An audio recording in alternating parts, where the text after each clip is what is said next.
ਜੀ ਲਾਲ ਸਾਹਿਬ ਸਤਿ ਸ਼੍ਰੀ ਅਕਾਲ ਜੀ। ਸਤਿ ਸ਼੍ਰੀ ਅਕਾਲ ਸਾਹਿਬ। ਸਤਿ ਸ਼੍ਰੀ ਅਕਾਲ ਜੀ। ਇੱਕ ਵਾਰੀ ਫੇਰ ਪ੍ਰੋਗਰਾਮ ਖੁਣ ਚਰਚਾ ਅਸੀਂ ਲੈ ਕੇ ਹਾਜ਼ਰ ਹੋ ਚੁੱਕੇ ਹਾਂ। ਖੁਣ ਚਰਚਾ ਪ੍ਰੋਗਰਾਮ ਵਿੱਚ ਅੱਜ ਮੁੱਦੇ ਹੈ। ਅੱਜ ਫੇਰ ਬਜਟ ਸੈਸ਼ਨ ਹੈ। ਅੱਜ ਫੇਰ ਸੈਸ਼ਨ ਦੀ ਕਾਰਵਾਈ ਚੱਲ ਰਹੀ ਹੈ ਜਿੱਥੇ ਵਿਧਾਇਕ ਨੇ ਬੋਲ ਰਹੇ ਨੇ ਔਰ ਉੱਥੇ ਵਿਰੋਧੀ ਧਿਰ ਦੇ ਨੇਤਾ ਫੇਰ ਇੱਕ ਵਾਰੀ ਫੇਰ ਬਗਾਵਤੀ ਸੁਰਾਂ ਉੱਠਦੀਆਂ ਹੋਈਆਂ ਨਜ਼ਰ ਆ ਰਹੀਆਂ। ਚੰਡੀਗੜ੍ਹ ਵਿੱਚ ਗਹਿਮਾ ਗਾਮੀ ਸਦਨ ਦੇ ਵਿੱਚ ਔਰ ਚੰਡੀਗੜ੍ਹ ਵਿੱਚ ਭਰਪੂਰ ਹੰਗਾਮਾ ਹੋ ਚੁੱਕਿਆ। ਕੱਲ੍ਹ ਬੀਤੇ ਦਿਨ ਹੀ ਬਜਟ ਵੀ ਪੇਸ਼ ਕੀਤਾ ਗਿਆ ਔਰ ਬਜਟ ਦੇ ਵਿੱਚ ਕੀ ਨਵੀਆਂ ਗੱਲਾਂ ਨੇ ਕੀ ਪੁਰਾਣੀਆਂ ਗੱਲਾਂ ਨੇ ਉਸ ਵੀ ਆਪਾਂ ਚਰਚਾਬਾਤ ਕਰਾਂਗੇ। ਅੱਜ ਰਲਮਾ ਮਿਲਮਾ ਸਾਡਾ ਪ੍ਰੋਗਰਾਮ ਹੋਊਗਾ। ਪਹਿਲਾਂ ਮੈਂ ਇੱਕ ਦੋ ਖਬਰਾਂ 'ਤੇ ਆਪਾਂ ਝਾਤ ਮਾਰਦੇ ਹਾਂ। ਉੱਧਰੋਂ ਨਿਊਯਾਰਕ ਦੇ ਵਿੱਚ ਕਪੂਰਥਲਾ ਜ਼ਿਲ੍ਹੇ ਦੇ ਇੱਕ ਨੌਜਵਾਨ ਦੀ ਗੋਲੀਆਂ ਮਾਰ ਕੇ ਹੱਤਿਆ ਕਰ ਦਿੱਤੀ ਗਈ। ਉਹਦੇ ਨਾਲ ਬਰਤਾਨੀਆ ਵਿੱਚ ਇੱਕ ਪੰਜਾਬੀ ਨੌਜਵਾਨ ਦੀ ਛੁਰਾ ਮਾਰ ਕੇ ਹੱਤਿਆ ਕਰ ਦਿੱਤੀ ਗਈ। ਇਹ ਦੋ ਮੰਦਭਾਗੀ ਜਿਹੜੀਆਂ ਘਟਨਾਵਾਂ ਨੇ ਇਹ ਸਾਡੇ ਕੋਲ ਆਈਆਂ ਨੇ ਔਰ ਉਸ ਦੇ ਨਾਲ ਪੰਜਾਬ ਸਰਕਾਰ ਨੇ ਸਿੱਖਿਆ, ਖੇਤੀ ਤੇ ਸਿਹਤ ਇਹ ਤਿੰਨਾਂ ਚੀਜ਼ਾਂ ਨੂੰ ਲਹਿਲ ਸਾਹਿਬ ਤਰਜੀਹ ਦਿੱਤੀ ਗਈ ਹੈ, ਮਤਲਬ ਵਧਾਵਾ ਦਿੱਤਾ ਗਿਆ। ਹਾਲਾਂਕਿ ਜੇ ਮੈਂ ਇਹਨੂੰ ਥੋੜ੍ਹਾ ਜਿਹਾ ਡਿਫਰ ਦੂਸਰੇ ਤਰੀਕੇ ਨਾਲ ਸੋਚਾਂ ਵੀ ਜੇ ਖੇਤੀ ਦੀ ਗੱਲ ਕਰਾਂ ਤਾਂ ਖੇਤੀ ਦੇ ਵਿੱਚ ਭਗਵੰਤ ਮਾਨ ਸਾਹਿਬ ਨੇ ਜਾਂ ਵਿੱਤ ਮੰਤਰੀ ਪੰਜਾਬ ਹਰਪਾਲ ਸਿੰਘ ਚੀਮਾ ਨੇ ਕਿਸਾਨਾਂ ਦੇ ਕਰਜ਼ੇ ਮਾਫੀ ਦਾ ਕੋਈ ਜ਼ਿਕਰ ਨਹੀਂ ਕੀਤਾ। ਹਾਲਾਂਕਿ ਚਲੋ ਇਹਨਾਂ ਨੇ ਕਹਿੰਦੇ ਵੀ ਅਸੀਂ ਕੋਈ ਨਵਾਂ ਟੈਕਸ ਨਹੀਂ ਲਾਇਆ ਜਾਂ ਇਹਨੂੰ ਅਸੀਂ ਪਹਿਲ ਦੇਵਾਂਗੇ। ਸਿੱਖਿਆ ਦੀ ਜੇ ਆਪਾਂ ਗੱਲਬਾਤ ਕਰਦੇ ਹਾਂ, ਸਿੱਖਿਆ ਦੇ ਵਿੱਚ ਟਿਲ ਡੇਟ ਟੀਚਰ ਧੱਕੇ ਖਾ ਰਹੇ ਨੇ, ਤੁਹਾਨੂੰ ਪਤਾ ਹੀ ਹੈ। ਆਪਾਂ ਰੋਜ਼ ਗੱਲਾਂ ਬਾਤਾਂ ਕਰਦੇ ਹਾਂ। ਸਰਕਾਰੀ ਸਕੂਲ ਦਾ ਬਹੁਤ ਬੁਰਾ ਹਾਲ ਹੈ। ਬਿਲਡਿੰਗਾਂ ਜਿਹੜੀਆਂ ਨੇ ਬਿਲਡਿੰਗਾਂ ਇੰਨੀਆਂ ਮਿਆਰੀ ਨਹੀਂ ਹੈ। ਬੈਠਣ ਦੇ ਪ੍ਰਬੰਧ ਬੜੇ ਮਾੜੇ ਨੇ ਸਰਕਾਰੀ ਸਕੂਲਾਂ ਦੇ ਵਿੱਚ।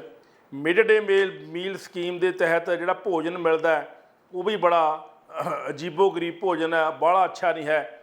ਔਰ ਬੱਚਿਆਂ ਦੀ ਹਾਲਤ ਜਿਹੜੀ ਹੈ ਉਹ ਬੜੀ ਚਿੰਤਾਜਨਕ ਜੀ ਹੈ। ਅਤੇ ਜਿਹੜੇ ਮਾਪੇ ਨੇ ਉਹ ਸਰਕਾਰੀ ਸਕੂਲ 'ਚ ਆਪਣੇ ਬੱਚਿਆਂ ਨੂੰ ਨਹੀਂ ਪੜ੍ਹਾਉਣਾ ਚਾਹੁੰਦੇ ਕਿਉਂਕਿ ਸਰਕਾਰੀ ਪ੍ਰਬੰਧ ਇੰਨੇ ਸਾਰਥਕ ਨਹੀਂ ਰਹੇ ਪਿਛਲੀਆਂ ਸਰਕਾਰਾਂ ਵੇਲੇ, ਅਕਾਲੀ ਵੇਲੇ ਅਤੇ ਕਾਂਗਰਸ ਵੇਲੇ। ਔਰ ਇਸ ਵਾਰ ਭਗਵੰਤ ਮਾਨ ਦੀ ਸਰਕਾਰ ਸੁਧਾਰਨ ਦੀ ਕੋਸ਼ਿਸ਼ ਕਰ ਰਹੀ ਹੈ। ਮੇਰਾ ਪਹਿਲਾ ਸਵਾਲ ਹੈ, ਸਵਾਲ 'ਤੇ ਆਪਾਂ 2-3 ਮਿੰਟ ਲਾਵਾਂਗੇ, ਫਿਰ ਆਪਾਂ ਅਗਲੇ ਸਵਾਲ 'ਤੇ ਜਾਵਾਂਗੇ। ਫਿਰ ਉਨੇ ਕੁ ਜੀ ਕੋਸ਼ਿਸ਼ ਕਰਿਓ ਕਿ 2-3 ਮਿੰਟ ਦੇ ਵਿੱਚ ਹੀ ਗੱਲ ਜਿਹੜੀ ਹੈਗੀ ਉਹ ਨਿਬੜ ਜੇ। ਆਪਾਂ ਪਹਿਲਾਂ ਸਿੱਖਿਆ 'ਤੇ ਆਉਂਦੇ ਹਾਂ। ਪੰਜਾਬ ਸਰਕਾਰ ਨੇ ਕਿਹਾ ਵੀ ਸਿੱਖਿਆ ਨੂੰ ਅਸੀਂ ਵਧਾਵਾ ਦੇ ਰਹੇ ਹਾਂ। 19 ਨਵੇਂ ਮੈਡੀਕਲ ਕਾਲਜ ਅਸੀਂ ਪੰਜਾਬ 'ਚ ਖੋਲ੍ਹਣ ਜਾ ਰਹੇ ਹਾਂ। ਕੀ ਪੰਜਾਬ ਸਰਕਾਰ ਇਹਨਾਂ 4 ਸਾਲ 8 ਮਹੀਨਿਆਂ ਦੇ ਵਿੱਚ ਕੀ 5 ਮੈਡੀਕਲ ਕਾਲਜ 19 ਮੈਡੀਕਲ ਕਾਲਜ ਮਾਫ ਕਰਨਾ ਕੀ ਇਹ ਸੰਭਵ ਨੇ? ਕੀ 19 ਮੈਡੀਕਲ ਕਾਲਜ ਪੰਜਾਬ ਦੇ ਵਿੱਚ ਇਹਨਾਂ ਸਾਲਾਂ ਦੇ ਵਿੱਚ ਬਣ ਕੇ ਤਿਆਰ ਵੀ ਹੋ ਜਾਣਗੇ ਔਰ ਉੱਥੇ ਵਧੀਆ ਡਾਕਟਰ ਵੀ ਪੈਦਾ ਕਰ ਦੇਣਗੇ?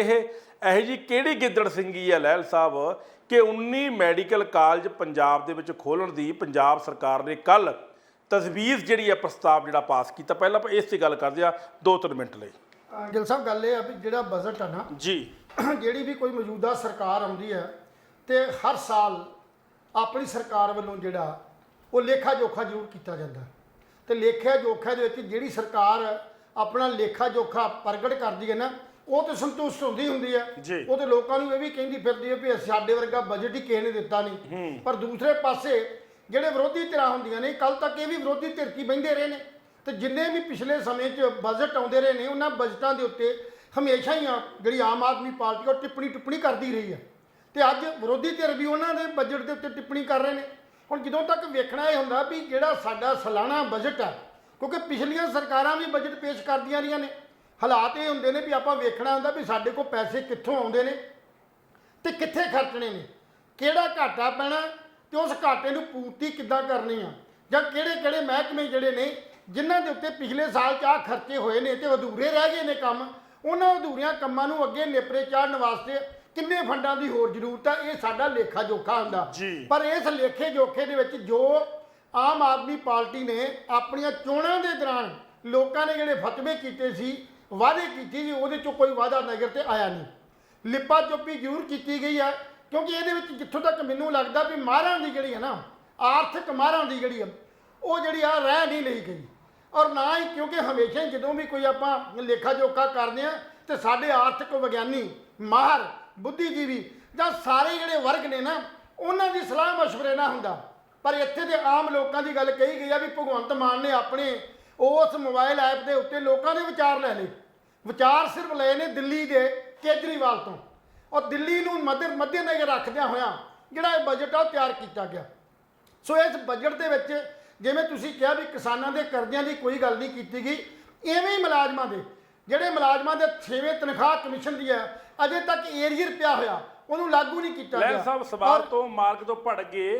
ਮੇਰਾ ਸਵਾਲ ਸਿਰਫ ਇੰਨਾ ਹੈ ਕਿ 19 ਮੈਡੀਕਲ ਕਾਲਜ 16 ਸਭ ਮੈਂ 19 ਮੈਡੀਕਲ ਗੱਲ ਕਰਦਾ, ਉਹ ਬਾਅਦ ਕਿਸਾਨੀ ਦੀ ਗੱਲ ਬਾਅਦ ਚ ਕਰਾਂਗੇ। ਤੁਸੀਂ ਮੈਡੀਕਲ ਦੀ ਗੱਲ ਕਰਦੇ ਆ ਮਿਕਸ ਨਾ ਕਰੋ ਗੱਲ। ਤੇ ਮੈਡੀਕਲ ਦੇ ਜਿਹੜੇ ਪਹਿਲੇ ਕਾਲਜ ਨੇ ਉਹਨਾਂ ਕਾਲਜਾਂ ਦੀ ਦਸ਼ਾ ਤੋਂ ਸੁਧਾਰ ਨਹੀਂ ਸਕੇ ਆਪਾਂ।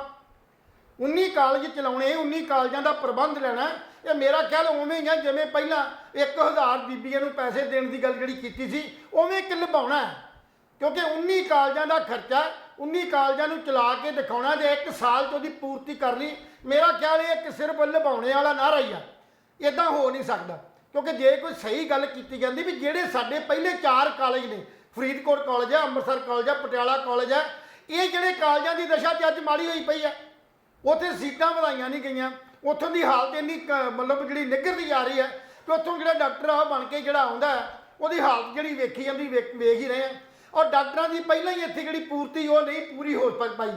ਸੋ ਇਸ ਕਰਕੇ ਜਿਹੜੇ 19 ਮੈਡੀਕਲ ਹਸਪਤਾਲ ਜਿਹੜੇ ਖੋਲ੍ਹ ਕੇ ਜਾਂ ਮੈਡੀਕਲ ਕਾਲਜ ਖੋਲ੍ਹ ਕੇ ਜਿਹੜੀ ਲੋਕਾਂ ਨੂੰ ਨਿਭਾਉਣਾ ਜਿਹੜਾ ਨਾਰਾ ਦਿੱਤਾ ਗਿਆ, ਮੇਰਾ ਖਿਆਲ ਹੈ ਕਿ ਜਿਸ ਢੰਗ ਦਾ ਦੇਸ਼ ਜਿਹੜਾ ਹਿੰਦੂ ਆਪਣਾ ਪੰਜਾਬ ਸੂਬਾ ਕਰਜ਼ਾਈ ਹੈ, ਇਹਦੇ ਚੋਂ ਇਦਾਂ ਦਾ ਮਤਲਬ ਜਿਹੜਾ 19 ਕਾਲਜ ਚਲਾਉਣੇ ਬਹੁਤ ਔਖੇ ਨੇ। ਸੋ ਇਹ ਸਿਰਫ ਇੱਕ ਆਮ ਤੌਰ ਤੇ ਸੁਪਨੇਮਈ ਹੈ, ਉਹਨਾਂ ਦੀ ਪ੍ਰਪੋਜ਼ਲ ਹੈ, ਸਿਰਫ ਉਹਨਾਂ ਦੀ ਇੱਕ ਪ੍ਰਪੋਜ਼ਲ ਬਣਾਈ ਹੋਈ ਹੈ, ਇੱਕ ਰੱਖ ਲਿਆ ਟਾਰਗੇਟ ਰੱਖ ਲਿਆ ਵੀ ਇਹ ਕੀਤਾ ਜਾਏਗਾ, ਪਰ ਇਹ ਹੁੰਦਾ ਜਾਂ ਨਹੀਂ ਹੁੰਦਾ।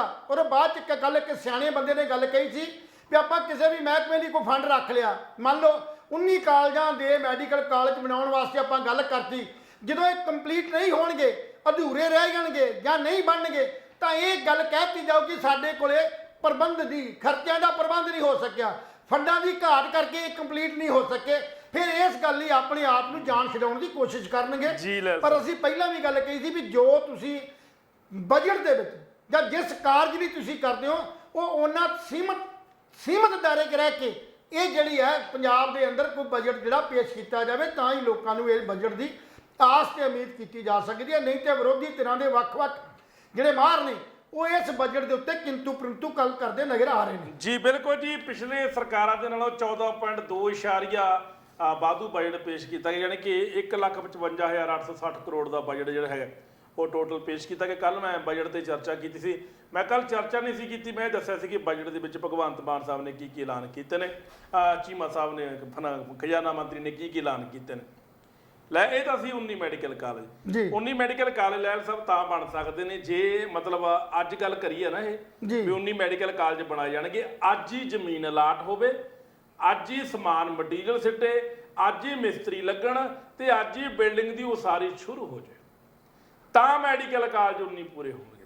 ਪਰ ਇਹ ਹੋ ਨਹੀਂ ਸਕਦਾ, ਨਹੀਂ ਹੋਣਗੇ। ਸਰਕਾਰ ਨੇ ਕੋਈ ਜਗ੍ਹਾ ਨਹੀਂ ਵੇਖੀ, ਸਰਕਾਰ ਨੇ ਕੋਈ ਜਗ੍ਹਾ ਰਿਕਵਰ ਨਹੀਂ ਕੀਤੀ, ਸਰਕਾਰ ਨੇ ਕਿਤੋਂ ਕੋਈ ਪ੍ਰਵਾਨਗੀ ਨਹੀਂ ਲਈ, ਨਕਸ਼ੇ ਹਲੇ ਪਾਸ ਨਹੀਂ ਕਰਵਾਏ। ਬਸ ਇਹ ਵੀ ਨਹੀਂ ਪਤਾ ਕਿ ਇਹਨਾਂ ਮੈਡੀਕਲ ਕਾਲਜਾਂ ਦੇ ਕਿੰਨਾ, ਇੱਕ ਮੈਡੀਕਲ ਕਾਲਜ ਦੇ ਕਿੰਨਾ ਪੈਸਾ ਲੱਗੂ, ਉਹ ਮਸ਼ੀਨਰੀ ਕਿੱਥੋਂ ਆਊ, ਉਹ ਪ੍ਰੋਫੈਸਰ ਕਿੱਥੋਂ ਆਉਣਗੇ, ਇਹ ਸਾਰਾ ਕੁਝ ਜਿਹੜਾ ਹੈਗਾ ਡਾਮਾਡੋਲ ਹੈ। ਖੈਰ ਇਹ ਤੇ ਆਪਾਂ ਚਰਚਾ ਕੀਤੀ। ਦੇਖੋ ਇੱਕ ਗੱਲ ਕਰੂੰਗਾ ਅੱਗੇ ਵਧਦੇ ਹਾਂ, ਸਾਲ 'ਚ 12 ਮਹੀਨੇ ਹੁੰਦੇ ਨੇ, ਇਹ ਬਜਟ ਜਿਹੜਾ 9 ਮਹੀਨੇ ਦਾ, ਕਿਉਂਕਿ 31 ਮਾਰਚ ਤੱਕ ਇਸ ਬਜਟ ਦੀ ਵੈਲਿਡਿਟੀ ਹੁੰਦੀ ਹੈ। 31 ਮਾਰਚ ਦੇ ਮਤਲਬ 9 ਮਹੀਨੇ ਰਹਿ ਗਏ ਤੇ 19 ਕਾਲਜ ਨੇ। ਜੇ 19 ਕਾਲਜਾਂ ਨੂੰ 1 ਮਹੀਨੇ ਦਾ ਲਾਈਏ ਤੇ 1 ਮਹੀਨੇ ਤੋਂ ਵੀ ਘੱਟ ਸਮੇਂ 'ਚ ਕਿਵੇਂ ਕਾਲਜ ਬਣ ਜਾਊਗਾ? ਨਹੀਂ ਬਣ ਸਕਦਾ ਲੈਲ ਸਾਹਿਬ। ਇੱਕ ਮਹੀਨੇ ਵਿੱਚ ਤਾਂ ਇਹ ਸਿਰਫ ਉਹਨਾਂ ਦੇ ਖਿਆਲਾਂ 'ਚ ਹੈ, ਲੈਲ ਦਾ ਸੰਭਾਵਨਾ ਨੇ ਉਹਨਾਂ ਦੀਆਂ। ਤੁਸੀਂ ਮਹੀਨੇ ਦੀ ਗੱਲ ਕਰੀ ਨਾ, 1 ਮਹੀਨੇ ਵਿੱਚ ਨਾ 2 ਕਮਰਿਆਂ ਦਾ ਲੈਂਟਰ ਪੈ ਜਾਂਦਾ, ਉਹ ਤਿਆਰ ਵੀ ਨਹੀਂ ਹੁੰਦਾ, ਉਹਦੀ ਫਿਰ ਵੀ ਨਾ ਬਿਜਲੀ ਦੀ ਕਿਤੇ ਫਿਟਿੰਗ ਰਹਿ ਗਈ, ਕਦੇ ਪੱਖੇ ਲਾਉਣੇ ਰਹਿ ਗਏ, ਇਹ ਰਹੇ ਨਾ। ਖੈਰ ਆਪਾਂ ਇਸ ਗੱਲ ਤੇ ਨਹੀਂ ਪੈਂਦੇ, ਪਰ ਇਹ 19 ਕਾਲਜਾਂ ਵਾਲਾ ਇੱਕ ਤਰ੍ਹਾਂ ਦਾ ਇਸ ਬਜਟ 'ਚ ਪ੍ਰੋਵੀਜ਼ਨ ਹੈ, ਇਸ ਪ੍ਰੋਵੀਜ਼ਨ ਹੈ। ਲੇਕਿਨ ਇਹ ਮੈਨੂੰ ਇਹ ਲੱਗਦਾ ਕਿ ਆਮ ਆਦਮੀ ਪਾਰਟੀ ਵਾਸਤੇ ਫੁੱਲ ਥਰੂ ਸਾਬਤ ਹੋ ਅੱਗੇ ਵਧਦੇ ਆ। ਹੁਣ ਗੱਲ ਕਰਦੇ ਹਾਂ ਬਸ ਸਿਹਤ ਸੇਵਾਵਾਂ ਦੀ। ਸਿਹਤ ਸੇਵਾਵਾਂ ਦੇ ਵਿੱਚ ਤੁਹਾਨੂੰ ਪਤਾ ਹੀ ਹੈ ਜਿਹੜੇ ਕਿ ਪੰਜਾਬ ਤੋਂ ਇੱਥੋਂ ਗਏ ਨੇ, ਬਹੁਤ ਬੁਰੇ ਹਾਲ। ਬੁਰੇ ਕਿਵੇਂ ਹਾਲ ਨੇ? ਬਿਲਡਿੰਗਾਂ 'ਚ ਮੰਜੇ ਹੈ ਨਹੀਂ, ਬਿਲਡਿੰਗਾਂ ਚੋ ਰਹੀਆਂ ਨੇ ਬਹੁਤ ਸਾਰੀਆਂ, ਪਾਣੀ ਤਿਪ ਕਰਦਾ, ਬੈੱਡ ਗਲੇ ਪਏ ਨੇ, ਕਿਤੇ ਅਲਟਰਾਸਾਊਂਡ ਦੀ ਮਸ਼ੀਨ ਹੈ ਨਹੀਂ, ਕਿਤੇ ਐਕਸਰੇ ਦੀ ਮਸ਼ੀਨ ਹੈ ਨਹੀਂ, ਕਿਤੇ ਬੱਚੇ ਦੇ ਜੌਂਡਿਸ ਦੂਰ ਕਰਨ ਵਾਲੀ ਮਸ਼ੀਨ ਹੈ ਨਹੀਂ, ਕਿਤੇ ECG ਹੈ ਨਹੀਂ, ਕਿਤੇ ਹੋਰ ਜਿੰਨੀਆਂ ਵੱਡੀਆਂ ਮਸ਼ੀਨਾਂ ਨੇ ਉਹ ਹੈ ਨਹੀਂ, ਜੇ ਮਸ਼ੀਨ ਹੈਗੀ ਹੈ ਡਾਕਟਰ ਹੈ ਨਹੀਂ, ਜੇ ਡਾਕਟਰ ਹੈਗੇ ਨੇ ਤਾਂ ਮਸ਼ੀਨਾਂ ਹੈ ਨਹੀਂ। ਕਹਿਣ ਦਾ ਮਤਲਬ ਪੰਜਾਬ ਦੇ ਵਿੱਚ ਇਸ ਸਮੇਂ ਬਹੁਤ ਬੁਰੇ ਹਾਲਾਤ ਨੇ। ਦਵਾਈ ਕਾਊਂਟਰ ਤੋਂ ਮਿਲਦੀ ਨਹੀਂ, ਟੈਸਟ ਬਿਲਕੁਲ ਲਿਮਟਿਡ ਨੇ, ਔਰ ਲੋਕ ਲਾਈਨਾਂ 'ਚ ਲੱਗ ਕੇ ਧੱਕੇ ਲੱਗ ਕੇ ਦਵਾਈਆਂ ਡਾਕਟਰਾਂ ਕੋਲ ਦਿਖਾਉਂਦੇ ਨੇ। ਹਾਲਾਂਕਿ ਪੰਜਾਬ ਦੇ ਡਾਕਟਰ ਬੜੇ ਇਮਾਨਦਾਰ ਨੇ, ਬੜੀ ਕੋਸ਼ਿਸ਼ ਕਰਦੇ ਨੇ ਕਿ ਸਵੇਰੇ ਆਈਏ, ਵੱਧ ਤੋਂ ਵੱਧ ਪੇਸ਼ੈਂਟ ਅਟੈਂਡ ਕਰੀਏ। ਪਰ ਜੇ ਪਹਿਲਾਂ ਵਾਲੀਆਂ ਸਰਕਾਰਾਂ ਦੀ ਮੈਂ ਲਾਹਨਤਾਂ ਪਾ ਰਿਹਾ ਅਕਾਲੀਆਂ ਨੂੰ ਤੇ ਕਾਂਗਰਸੀਆਂ ਨੂੰ, ਹਜੇ ਆਪ ਆਦਮੀ ਨੂੰ ਮੈਂ ਛੇੜਿਆ ਨਹੀਂ, ਛੇੜਨਾ ਵੀ ਨਹੀਂ ਚਾਹੁੰਦਾ, ਕਿਉਂਕਿ ਇਹ 3 ਮਹੀਨੇ ਤੋਂ ਆਏ ਨੇ। ਉਹਨਾਂ ਪਤੰਦਰਾਂ ਨੇ ਕੀਤੇ ਕੱਖ ਨੇ। ਆਪ ਉਹ ਵੱਡੇ ਵੱਡੇ ਹਸਪਤਾਲਾਂ 'ਚ ਇਲਾਜ ਕਰਾਉਂਦੇ ਰਹੇ, ਔਰ ਆਮ ਬੰਦਿਆਂ ਨੂੰ ਉਹ ਸਰਕਾਰੀ ਹਸਪਤਾਲਾਂ ਵਿੱਚ ਮਰਨ ਵਾਸਤੇ ਛੱਡਦੇ ਰਹੇ। ਹੁਣ ਸਰਕਾਰ ਪ੍ਰੋਵੀਜ਼ਨ ਕੀ ਆਮ ਆਦਮੀ ਪਾਰਟੀ ਦੀ, ਇਹ ਮੁਹੱਲਾ ਕਲੀਨਿਕ ਲੈ ਕੇ ਆ ਰਹੀ ਹੈ। ਪ੍ਰਤਾਪ ਸਿੰਘ ਬਾਜਵਾ ਕਹਿੰਦੇ ਇਹ ਮੁਹੱਲਾ ਕਲੀਨਿਕ ਨਹੀਂ, ਹਲਕਾ ਕਲੀਨਿਕ ਹੈ, ਵੀ ਆਪਣੇ ਆਪਣੇ ਹਲਕੇ ਦੀ ਕਲੀਨਿਕ ਲੈ ਕੇ ਆ ਰਹੇ ਨੇ। ਹੁਣ ਸਵਾਲ ਇੱਥੇ ਖੜਾ ਹੁੰਦਾ ਹੈ ਵੀ ਜਿਹੜੀਆਂ ਡਿਸਪੈਂਸਰੀਆਂ ਨੇ ਪੇਂਡੂ, ਅਸੀਂ ਕੱਲ ਵੀ ਗੱਲ ਕਰੀ ਸੀ ਲਹਿਲ ਸਾਹਿਬ ਨੇ, ਵੀ ਉਹਨਾਂ ਦੀ ਖੰਡਰਾਂ ਵਰਗੀ ਹਾਲਤ ਹੋਈ ਪਈ ਆ। ਉੱਥੇ ਡਾਕਟਰ ਤੱਕ ਨਹੀਂ, ਫਾਰਮਾਸਿਸਟ ਵੀ ਦਵਾਈਆਂ ਦੇਈ ਜਾਂਦਾ, ਕਲਾਸ 4 ਪੱਟੀਆਂ ਕਰੀ ਜਾਂਦਾ। ਇਹ ਹਾਲਾਤ ਨੇ ਪੰਜਾਬ ਦੇ। ਹੁਣ ਸਿਹਤ ਨੂੰ ਤਰਜੀਹ ਦਿਓਗੀ ਭਗਵੰਤ ਮਾਨ ਸਾਹਿਬ ਕਹਿੰਦੇ। ਹੁਣ ਇਹਦਾ ਮਤਲਬ ਜਿੰਨੀਆਂ ਤੁਹਾਡੀਆਂ ਡਿਸਪੈਂਸਰੀਆਂ ਨੇ ਇਹ ਉਹਨੂੰ ਖਤਮ ਕਰਨ ਜਾ ਰਹੇ ਨੇ, ਮੁਹੱਲਾ ਕਲੀਨਿਕ ਬਣਾ ਕੇ। ਵੀ ਨਵੀਂ ਦੇਖੋ ਜੀ, ਆ ਅਸੀਂ ਨਵੇਂ ਖੜੇ ਕਰਤੇ। ਬਈ ਭਗਵੰਤ ਮਾਨ ਸਾਹਿਬ ਨੂੰ ਬੇਨਤੀ ਹੈ ਕਿ ਜਿਹੜੇ ਪੁਰਾਣੀਆਂ ਨੇ ਉਹਨਾਂ ਨੂੰ ਸੁਧਾਰ। ਲੈ ਸਾਹਿਬ, ਮੈਂ ਤੁਹਾਡੇ ਤੋਂ ਸਵਾਲ ਕਰਦਾ ਵੀ ਜਿਹੜੇ ਹਸਪਤਾਲ, ਪੇਂਡੂ ਹਸਪਤਾਲ ਜਿਹੜੇ ਤਰਸ ਦੇ ਆਧਾਰ ਤੇ ਡਿਸਪੈਂਸਰੀਆਂ ਵਿਚਾਰੀਆਂ ਡਾਵਾਂਡੋਲ ਨੇ, ਸਰਕਾਰ ਉਹਨਾਂ ਦੀ ਗੱਲ ਕਿਉਂ ਨਹੀਂ ਕਰਦੀ? ਕਾਰਨ ਕੀ ਹੈ? ਗਿੱਲ ਸਾਹਿਬ, ਮੈਂ ਪਹਿਲਾਂ ਵੀ ਪਿਛਲੇ ਲੰਮੇ ਸਮੇਂ ਤੋਂ ਇਹ ਗੱਲ ਕਰਦਾ ਆ ਰਿਹਾ ਕਿ ਪੰਜਾਬ ਦੇ ਅੰਦਰ ਮੁੱਢਲੇ ਸਿਹਤ ਕੇਂਦਰ ਬਣੇ ਹੋਏ ਨੇ, ਪਰ ਉਹਨਾਂ ਮੁੱਢਲੇ ਸਿਹਤ ਕੇਂਦਰਾਂ ਦੀ ਜਿਹੜੀ ਮਤਲਬ ਉਹ 'ਚ ਸੁਵਿਧਾ ਉਹ ਹੈ ਹੀ ਨਹੀਂ। ਡਿਸਪੈਂਸਰੀਆਂ ਨੇ, ਮੁੱਢਲੇ ਸਿਹਤ ਕੇਂਦਰ ਨੇ, ਫਿਰ ਜਾ ਕੇ ਡਿਸਪੈਂਸਰੀਆਂ ਨੇ, ਫਿਰ ਹਸਪਤਾਲ ਨੇ, ਪਰ ਉਹਨਾਂ ਦੀ ਦਸ਼ਾ ਤੇ ਸੁਧਾਰ ਨਹੀਂ ਸਕੇ ਆਪਾਂ। ਹੁਣ ਮਹੱਲਾ ਕਲੀਨਿਕ ਦੀ ਡੈਫੀਨੇਸ਼ਨ ਆਪਾਂ ਉਦੋਂ ਵੀ ਪੁੱਛਿਆ ਸੀ ਵੀ ਡੈਫੀਨੇਸ਼ਨ ਕੀ ਹੋਊਗੀ, ਵੀ ਮਹੱਲਾ ਕਲੀਨਿਕ ਬੁਲਾਉਣ ਤਾਂ ਮੁਹੱਲੇ ਤੇ ਪਿੰਡਾਂ, ਇੱਕ ਸ਼ਹਿਰ ਦੇ ਵਿੱਚ 10-10 ਮੁਹੱਲੇ ਨੇ, 8-8 ਮੁਹੱਲੇ ਨੇ, ਤੇ ਇਹ ਕਹਿੰਦੇ ਨੇ ਕਿ 75 ਸਿਰਫ 15 ਆਪਣੇ ਅਗਸਤ ਨੂੰ 75 ਜਿਹੜੇ ਮਤਲਬ ਹੈਗੇ ਨੇ ਮਹੱਲਾ ਕਲੀਨਿਕਾਂ ਦਾ ਜਿਹੜਾ ਉਦਘਾਟਨ ਕੀਤਾ ਜਾਊਗਾ, ਚਾਲੂ ਕੀਤੇ ਜਾਣਗੇ। ਪਹਿਲਾਂ ਇਹ ਬੰਦਾ ਇਹਨਾਂ ਨੇ ਪੁੱਛਿਆ ਵੀ ਜਿਹੜੇ ਪਹਿਲੇ ਨੇ ਉਹਨਾਂ ਦਾ ਕੀ ਕੀਤਾ। ਜੇ ਤੁਸੀਂ ਬਜਟ ਦੇ ਵਿੱਚ 56% ਦੀ ਗੱਲ ਕਰਦੇ ਹੋ ਕਿ ਇੰਨੇ % ਅਸੀਂ ਜਿਹੜਾ ਰਿਜ਼ਰਵ ਉਹ ਸਿਹਤ ਕੇਂਦਰ ਵਾਸਤੇ, ਸਿਹਤ ਵਾਸਤੇ ਰੱਖ ਲਿਆ, ਤੇ ਬਾਕੀ ਜਿਹੜੇ ਹੋਰ ਖਰਚੇ ਨੇ ਉਹ ਕਿੱਥੇ ਗਏ? ਜੇ ਪਰਸੈਂਟ ਨੂੰ ਮਿਲਾ ਲਿਆ ਜਾਵੇ ਸਾਰਿਆਂ ਨੂੰ ਤਾਂ ਸਾਡੇ ਬਜਟ ਤੋਂ ਕਿਤੇ ਵੱਧ ਜਾਂਦਾ ਖਰਚਾ। ਉਹ ਖਰਚੇ ਦੀ ਪੂਰਤੀ ਕਿੱਥੋਂ ਹੋਊਗੀ? ਸਵਾਲ ਤਾਂ ਇਹ ਸੀ ਵੀ ਸਭ ਤੋਂ ਪਹਿਲਾਂ ਇੱਕ ਨਕਲ ਮਾਰੀ ਗਈ ਹੈ ਦਿੱਲੀ ਵਾਲਿਆਂ ਨੇ, ਔਰ ਦਿੱਲੀ ਵਾਲਿਆਂ ਦੀ ਨਕਲ ਮਾਰ ਕੇ ਮਹੱਲਾ ਕਲੀਨਿਕ ਦੇ ਮਗਰ ਪੈ ਗਏ। ਚੰਗਾ ਹੁੰਦਾ ਜੇ ਇਹ ਗੱਲ ਆਪਣੇ ਥੱਲੇ ਪੱਧਰ ਤੋਂ ਜਿਹੜੇ ਮੁੱਢਲੇ ਸਿਹਤ ਕੇਂਦਰ ਸੀ ਉਹਨਾਂ 'ਚ ਡਾਕਟਰ ਦਿੰਦੇ, ਨਰਸਿਸ ਦਿੰਦੇ, ਪੈਰਾਮੈਡੀਕਲ ਸਟਾਫ ਦਿੰਦੇ, ਉੱਥੇ ਡਿਸਪੈਂਸਰੀਆਂ ਦੇ ਬਾਹਰ ਆਪਣੀ ਫਾਰਮੇਸੀ ਖੋਲ੍ਹਦੇ ਜਿੱਥੋਂ ਦਵਾਈਆਂ ਜਿਹੜੀਆਂ ਲੋਕਾਂ ਨੂੰ ਫ੍ਰੀ ਆਫ ਕਾਸਟ ਮਿਲ ਸਕਦੀਆਂ, ਪਰ ਉਹ ਤਾਂ ਮਿਲੀਆਂ ਨਹੀਂ। ਹੁਣ ਮਹੱਲਾ ਕਲੀਨਿਕ 'ਚ ਕਿਹੜਾ ਇਹੋ ਜਿਹਾ ਡਾਕਟਰ ਬਹੇਗਾ ਜਿਹੜਾ ਡਾਕਟਰ ਜਿਹੜਾ ਮਤਲਬ ਉਹਨੂੰ ਉਹਦੇ ਬਿਮਾਰੀ ਨੂੰ ਡਾਇਗਨੋਸ ਕਰਕੇ ਉਹਨੂੰ ਦਵਾਈ ਦੇਗਾ? ਇਹ ਸਿਰਫ ਤੇ ਸਿਰਫ ਇੱਕ ਨਕਲ ਹੈ, ਔਰ ਇਸ ਨਕਲ ਤੋਂ ਚੰਗਾ ਹੋਵੇ ਜੇ ਮਾਨ ਸਾਹਿਬ ਬਾਹਰ ਨਿਕਲਣ, ਆਪਣੀ ਸੋਚ ਆਪਣੇ ਮੁਤਾਬਕ ਚੱਲਣ। ਨਕਲ ਮਾਰ ਕੇ ਬੰਦਾ 10ਵੀਂ ਪਾਸ ਨਹੀਂ ਕਰ ਸਕਦਾ, ਤੇ ਨਕਲ ਮਾਰ ਕੇ ਪੰਜਾਬ ਕਿਵੇਂ ਚਲਾਓਗੇ ਜੀ? ਸੋ ਇਸ ਕਰਕੇ ਚੰਗਾ ਹੁੰਦਾ ਜੇ ਪੰਜਾਬ ਦੀਆਂ ਡਿਸਪੈਂਸਰੀਆਂ ਨੂੰ, ਪੰਜਾਬ ਦੇ ਇੰਨੇ ਹਸਪਤਾਲ ਨੇ, ਉਹਨਾਂ ਹਸਪਤਾਲਾਂ 'ਚ ਕੁਲਵੰਤ ਗਿੱਲ ਦੀ ਕਹਿਣ ਦੇ ਮੁਤਾਬਕ ਨਾ ਤੇ ਮਸ਼ੀਨਾਂ ਨੇ, ਨਾ ਉੱਥੇ ਕੋਈ ਡਾਕਟਰਾਂ ਦੇ ਇਲਾਜ ਲਈ ਉਹਨਾਂ ਕੋਲ ਇਕੁਇਪਮੈਂਟਸ ਨੇ, ਐਕਸਰੇ ਮਸ਼ੀਨਾਂ ਖਰਾਬ ਨੇ, ਜਾਂ ਦੂਜੀਆਂ ਹੋਰ ਅੱਜ ਕੱਲ੍ਹ ਤਾਂ ਬਹੁਤ ਵੱਡੇ ਪੱਧਰ ਦੇ ਉੱਤੇ ਇੰਸਟਰੂਮੈਂਟਸ, ਇੰਨੀਆਂ ਮਸ਼ੀਨਾਂ ਆ ਗਈਆਂ ਨੇ ਵੀ ਹਰ ਕੋਈ ਡਾਇਗਨੋਸ ਕੀਤਾ ਜਾ ਸਕਦਾ। ਤੇ ਉਹ ਡਾਇਗਨੋਸ ਤਾਂ ਕੀਤਾ ਜਾਏਗਾ ਜੇ ਸਾਡੇ ਕੋਲ ਇੰਸਟਰੂਮੈਂਟਸ ਹੋਣਗੇ, ਡਾਕਟਰ ਹੋਣਗੇ, ਸਟਾਫ ਹੋਏਗਾ, ਸਾਡੇ ਲੋਕਾਂ ਦੀ ਸੁਵਿਧਾ ਵਾਸਤੇ ਉੱਥੇ ਜਿਹੜੇ ਮੰਜੇ, ਬੈੱਡ ਹੋਣਗੇ, ਪੱਟੀਆਂ, ਦਵਾਈਆਂ, ਸਾਰੇ ਜਿਹੜੇ ਉਹ ਸਾਧਨ ਹੋਣਗੇ। ਇਹ ਤਾਂ ਸਾਡੇ ਕੋਲ ਹੈ ਨਹੀਂ। ਸੋ ਇਹ ਨਕਲ ਮਾਰ ਕੇ ਇਦਾਂ ਦੀ ਗੱਲ ਕਰਨੀ ਮੂਰਖਤਾ ਹੀ ਹੈ। ਚੰਗਾ ਹੋਵੇ ਜੇ ਪਹਿਲੇ ਸਿਸਟਮ ਨੂੰ ਆਪਣੇ ਬਜਟ ਦੇ ਰਾਹੀਂ ਸੁਧਾਰ ਕੇ ਨਵੀਂ ਟੈਕਨੀਕ ਲੈ ਕੇ ਆਉਣ, ਨਵੀਂ ਕੋਈ ਗੱਲ ਲੈ ਕੇ ਆਉਣ, ਫਿਰ ਲੋਕਾਂ ਦਾ ਜਿਹੜਾ ਭਲਾ ਹੋ ਸਕਦਾ। ਤੇ ਲੋਕਾਂ ਨੂੰ ਫ੍ਰੀ ਆਫ ਕਾਸਟ ਜਿਹੜੀ ਸੁਵਿਧਾ, ਮੈਡੀਕਲ ਸੁਵਿਧਾ, ਅੱਜ ਹਰ ਘਰ ਦਾ ਬੰਦਾ ਜਿਹੜਾ ਕਿਸੇ ਨਾ ਕਿਸੇ ਬਿਮਾਰੀ ਤੋਂ ਪੀੜਤ ਹੈ, ਉਹ ਰੋਟੀ ਪਾਣੀ ਦੇ ਖਰਚੇ ਨੂੰ ਚਲਾਉਣਾ ਔਖਾ ਹੋ ਗਿਆ, ਉਹ ਦਵਾਈਆਂ ਕਿੱਥੋਂ ਲੈਣਗੇ? ਜਿਸ ਦੇਸ਼ ਦਾ ਸਿਹਤ ਵਿਭਾਗ ਤਗੜਾ ਹੋਏਗਾ, ਤੇ ਲੋਕਾਂ ਦੀ ਸਿਹਤ ਵਧੀਆ ਹੋਏਗੀ, ਉਹ ਦੇਸ਼ ਤਰੱਕੀ ਕਰਨਗੇ, ਉਹ ਸੂਬੇ ਤਰੱਕੀ ਕਰਨਗੇ। ਪਰ ਇੱਥੋਂ ਦਾ ਤੇ ਸੂਬਾ ਉਹ ਵਿਚਾਰਾ ਉਹ ਡੇਰਿਆਂ ਡੱਪਿਆਂ ਤੇ ਉਹ ਦੂਜੀਆਂ ਥਾਵਾਂ ਤੇ ਜਾ ਕੇ ਦਵਾਈਆਂ ਵਿਚਾਰੇ ਕਿਤੇ ਨਾ ਕਿਤੇ ਜਿੱਥੋਂ ਸਸਤੀ ਦਵਾਈ ਮਿਲਦੀ ਆ, ਮਾੜੀ ਮੋਟੀ ਦਵਾਈ ਉਹ ਦਾਰੂ ਲੈ ਕੇ ਟੂਣਾ ਟੱਪਾ ਕਰਕੇ ਇਲਾਜ ਕਰਾਉਣ ਦੀ ਕੋਸ਼ਿਸ਼ ਕਰਦੇ ਆ। ਚੰਗਾ ਹੋਵੇ ਜੇ ਕਲੀਨਿਕਾਂ ਦਾ ਖਹਿੜਾ ਛੱਡ ਕੇ ਪਹਿਲੇ ਸਿਸਟਮ ਨੂੰ ਮਜਬੂਰ ਕਰਕੇ ਲੋਕਾਂ ਨੂੰ ਸਸਤੀ ਵਧੀਆ ਸੁਵਿਧਾ ਜਿਹੜੀ ਆ ਸਿਹਤ ਸਹੂਲਤ ਦੇਣ ਦੀ ਉਹ ਯਤਨ ਸਰਕਾਰ ਕਰੇ, ਤਾਂ ਹੀ ਲੋਕਾਂ ਦਾ ਭਲਾ ਹੋ ਸਕਦਾ, ਤਾਂ ਹੀ ਕੀਤੇ ਵਾਅਦਾ ਪੂਰਾ ਹੋ ਸਕਦਾ। ਜੀ ਬਿਲਕੁਲ ਜੀ। ਸੋ ਮੁਹੱਲਾ ਕਲੀਨਿਕ ਮੈਨੂੰ ਨਹੀਂ ਪਤਾ ਕਿ ਭਗਵੰਤ ਮਾਨ ਸਾਹਿਬ ਨਕਲ ਕਿਉਂ ਮਾਰ ਰਹੇ ਨੇ। ਭਗਵੰਤ ਮਾਨ ਦਾ ਪਿੰਡ ਸਤੌਜ ਹੈ, ਸਤੌਜ ਦੇ ਵਿੱਚ ਵੀ ਡਿਸਪੈਂਸਰੀ ਹੈਗੀ ਹੈ, ਆਸੇ-ਪਾਸੇ ਮੀਤ ਹੇਅਰ ਦੇ ਪਿੰਡ ਵੀ ਡਿਸਪੈਂਸਰੀ ਹੈ, ਹਰਪਾਲ ਚੀਮਾ ਦੇ ਪਿੰਡ ਵੀ ਡਿਸਪੈਂਸਰੀ ਹੈ। ਉਹ ਪਹਿਲਾਂ ਆਪਣੀਆਂ ਡਿਸਪੈਂਸਰੀਆਂ ਨੂੰ ਚੈੱਕ ਕਰ ਲੈਣ। ਅਗਰ ਇੱਕ ਹਰ ਵਿਧਾਇਕ ਇਹ ਤਹਈਆ ਕਰ ਲੇ ਕਿ ਮੈਂ ਆਪਣੀ ਡਿਸਪੈਂਸਰੀ ਦੀ ਹਾਲਤ ਸੁਧਾਰੂੰਗਾ, ਵਧੀਆ ਬਿਲਡਿੰਗ ਬਣਾਉਂਗਾ, ਵਧੀਆ ਫਰਨੀਚਰ ਰੱਖੂੰਗਾ, 에ਅਰ ਕੰਡੀਸ਼ਨ ਕਮਰੇ ਬਣਾਉਂਗਾ, ਤਾਂ ਨੇਚਰਲੀ ਗੱਲ ਆ ਲੋਕਾਂ ਦੇ ਮਰੀਜ਼ਾਂ ਦੇ ਆਉਣ ਦਾ ਜੀ ਵੀ ਕਰੂਗਾ। ਪਰ ਇਦਾਂ ਦੇ ਪੰਜਾਬ ਦੇ ਵਿੱਚ ਇਦਾਂ ਦੇ ਹਾਲਾਤ ਨਹੀਂ ਹੋ ਪਾ ਰਹੇ। ਅਕਾਲੀਆਂ ਨੇ ਬੇੜਾ ਗਰਕ ਕੀਤਾ ਪੰਜਾਬ ਦਾ, ਰੱਜ ਕੇ ਲੁੱਟਿਆ ਪੰਜਾਬ। ਕਾਂਗਰਸ ਨੇ ਰੱਜ ਕੇ ਲੁੱਟਿਆ, ਡੱਕਾ ਨਹੀਂ ਤੋੜਿਆ, ਕੱਖ ਨਹੀਂ ਕੀਤਾ। ਹੁਣ ਜਿਹਨੂੰ ਮਰਜ਼ੀ ਪੁੱਛ ਲਈ ਆਪਾਂ। ਅੱਜ ਇੱਕ ਵਿਧਾਇਕ ਨੇ ਸਦਨ ਦੇ ਵਿੱਚ ਕਿਹਾ ਕਿ ਮੈਂ ਅਵਾਰਾ ਪਸ਼ੂਆਂ ਬਾਰੇ ਜਦੋਂ ਮੈਂ ਪ੍ਰਸ਼ਾਸਨ ਨਾਲ ਗੱਲਬਾਤ ਕੀਤੀ ਵੀ ਭਾਈ 3 ਕਰੋੜ ਦਾ ਬਜਟ ਆਇਆ ਸੀ ਸ਼ਹਿਰ ਵਾਸਤੇ, ਅਵਾਰਾ ਪਸ਼ੂ ਹੁਣ ਵੀ ਤੁਰੇ ਫਿਰਦੇ ਨੇ, ਉਹ ਗਿਆ ਕਿੱਥੇ?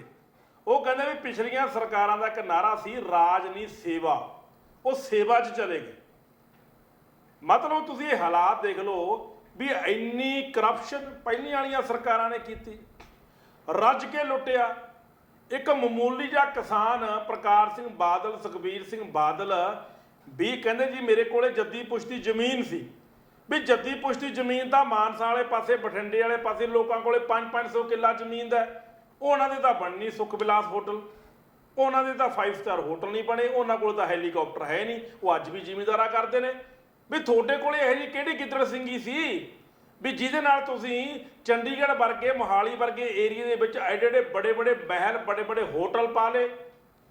ਸੁਖਬੀਰ ਮੈਂ ਭਗਵੰਤ ਮਾਨ ਸਾਹਿਬ ਨੂੰ ਬੇਨਤੀ ਕਰਦਾ ਵੀ ਪਹਿਲਾਂ ਤਾਂ ਨਾ ਜਿਹੜੇ ਨਿੱਕੇ ਨਿੱਕੇ ਮਗਰਮੱਛ ਨੇ ਇਹਨਾਂ ਨੂੰ ਚੱਕਣ ਦੀ ਬਜਾਏ ਪਹਿਲਾਂ ਤਾਂ ਇਹ ਸਿੱਟ ਲਓ ਸਾਰੇ, ਸੁਖਬੀਰ ਬਾਦਲ ਵਰਗੇ ਸਿੱਟ ਲਓ, ਇਹਨਾਂ ਦੇ ਸੁਖ ਵਿਲਾਸ ਹੋਟਲ ਜਿਹੜੇ ਬੜੇ ਬੜੇ ਮਹਿਲ ਫਾਰਮ ਹਾਊਸ ਨੇ ਪਹਿਲਾਂ ਤਾਂ ਇਹਨਾਂ ਤੇ ਕਬਜ਼ਾ ਕਰੋ, ਇਹਨਾਂ ਦੀ ਕੁਰਕੀਆਂ ਕਰੋ, ਪੈਸਾ ਉੱਥੋਂ ਕੱਢੋ।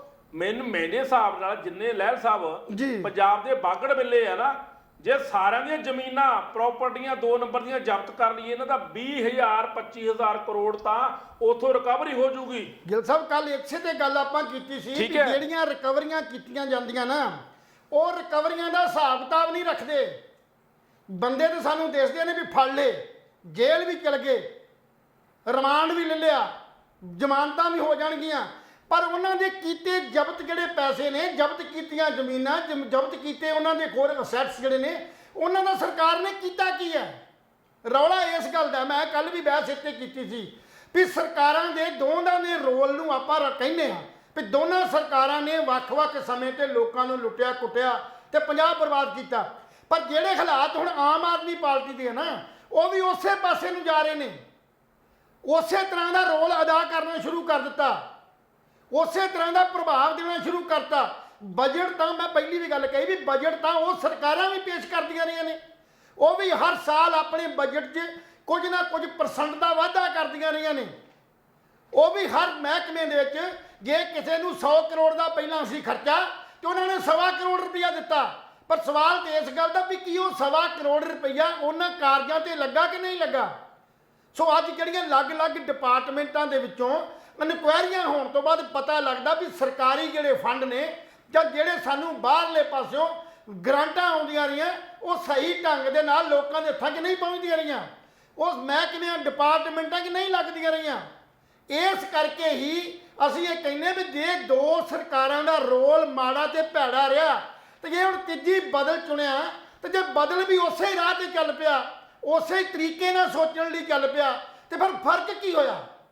ਅਸੀਂ ਆਗਾਜ਼ ਇਸ ਕਰਕੇ ਕਰਦੇ ਹਾਂ ਵੀ ਜਿਹੜੀਆਂ ਵੀ ਤੁਸੀਂ ਇਹ ਮਗਰਮੱਛਾਂ ਨੂੰ ਫੜਦੇ ਹੋ ਨਾ, ਇਹਨਾਂ ਮਗਰਮੱਛਾਂ ਦੀ ਪ੍ਰਾਪਰਟੀ ਨੂੰ ਕਰਕੇ ਲੋਕਾਂ 'ਚ ਵਾਈਟ ਪੇਪਰ ਜਾਰੀ ਕਰੋ ਵੀ ਇੰਨਾ ਰੁਪਈਆ ਇੰਨਾ ਕੁਝ ਬਰਾਮਦ ਹੋਇਆ, ਇੰਨਾ ਸੋਨਾ ਬਰਾਮਦ ਹੋਇਆ, ਇੰਨੀਆਂ ਜ਼ਮੀਨਾਂ ਬਰਾਮਦ ਹੋਈਆਂ ਤੇ ਉਹਨਾਂ ਜ਼ਮੀਨਾਂ ਦਾ ਟੋਟਲ ਸਾਰੇ ਦਾ ਸਾਰਾ ਜਿਹੜਾ ਪੈਸਾ ਉਹ ਵੱਖਰੇ ਤੌਰ ਤੇ ਸਾਡੇ ਖਜ਼ਾਨੇ 'ਚ ਆ ਗਿਆ, ਤਾਂ ਕਿ ਖਜ਼ਾਨੇ 'ਚ ਪਹਿਲਾ ਪੈਸਾ ਪਲੱਸ ਇਹ ਹੋ ਜਾਂਦਾ, ਫਿਰ ਪਤਾ ਲੱਗੇ ਵੀ ਤੁਹਾਡੀ ਕਾਰਗੁਜ਼ਾਰੀ ਕੀ ਆ। ਪਰ ਇਹ ਤਾਂ ਕੁਝ ਕੀਤਾ ਹੀ ਨਹੀਂ ਜਾ ਰਿਹਾ। ਸੋ ਇਸ ਕਰਕੇ ਸਾਨੂੰ ਜ਼ਰੂਰੀ ਇਹ ਆ ਵੀ ਅਸੀਂ ਆਪਣੀ ਇਸ ਪੰਜਾਬ ਦੀ ਜਿਹੜੀ ਸਰਜ਼ਮੀਨ ਦੀ ਹਾਲਾਤ ਹੈ ਉਹਨੂੰ ਵੇਖ ਕੇ ਕੋਈ ਵੀ ਬਜਟ ਜਾਂ ਕੋਈ ਵੀ ਕਾਰਜ ਜਿਹੜਾ ਆਰੰਭਾਂਗੇ ਉਹ ਲੋਕਾਂ ਲਈ ਸਾਰਥਕ ਤੇ ਵਧੀਆ ਹੋਏਗਾ। ਜੀ ਹੁਣ ਅਸੀਂ ਚੱਲਦੇ ਹਾਂ, ਅਸੀਂ ਗੱਲ ਕੀਤੀ ਹੈ ਸਿੱਖਿਆ ਦੀ, ਅਸੀਂ ਗੱਲ ਕਰਦੇ ਹਾਂ ਸਿਹਤ ਦੀ, ਅਸੀਂ ਗੱਲ ਕਰ ਚੁੱਕੇ ਹਾਂ। ਹੁਣ ਅਸੀਂ ਗੱਲ ਕਰਦੇ ਹਾਂ ਖੇਤੀ ਦੀ। ਸਾਡਾ ਪੰਜਾਬ ਖੇਤੀ ਪ੍ਰਧਾਨ ਸੂਬਾ ਹੈ, ਖੇਤੀ ਤੋਂ ਸਾਨੂੰ ਆਮਦਨ ਹੈ, ਖੇਤੀ ਨਾਲ ਹੀ ਪੂਰਾ ਸਾਡਾ ਪੰਜਾਬ ਸਟੇਟ ਚੱਲਦੀ ਹੈ। ਔਰ ਖੇਤੀ ਕਰਨ ਵਾਲੇ ਜਿਹੜੇ ਕਿਸਾਨ ਨੇ ਉਹ ਵਿਚਾਰੇ ਖੁਦਕੁਸ਼ੀਆਂ ਕਰ ਰਹੇ ਨੇ, ਗੁਰਬਤ ਭਰੀ ਜ਼ਿੰਦਗੀ ਬਤੀਤ ਕਰ ਰਹੇ ਨੇ।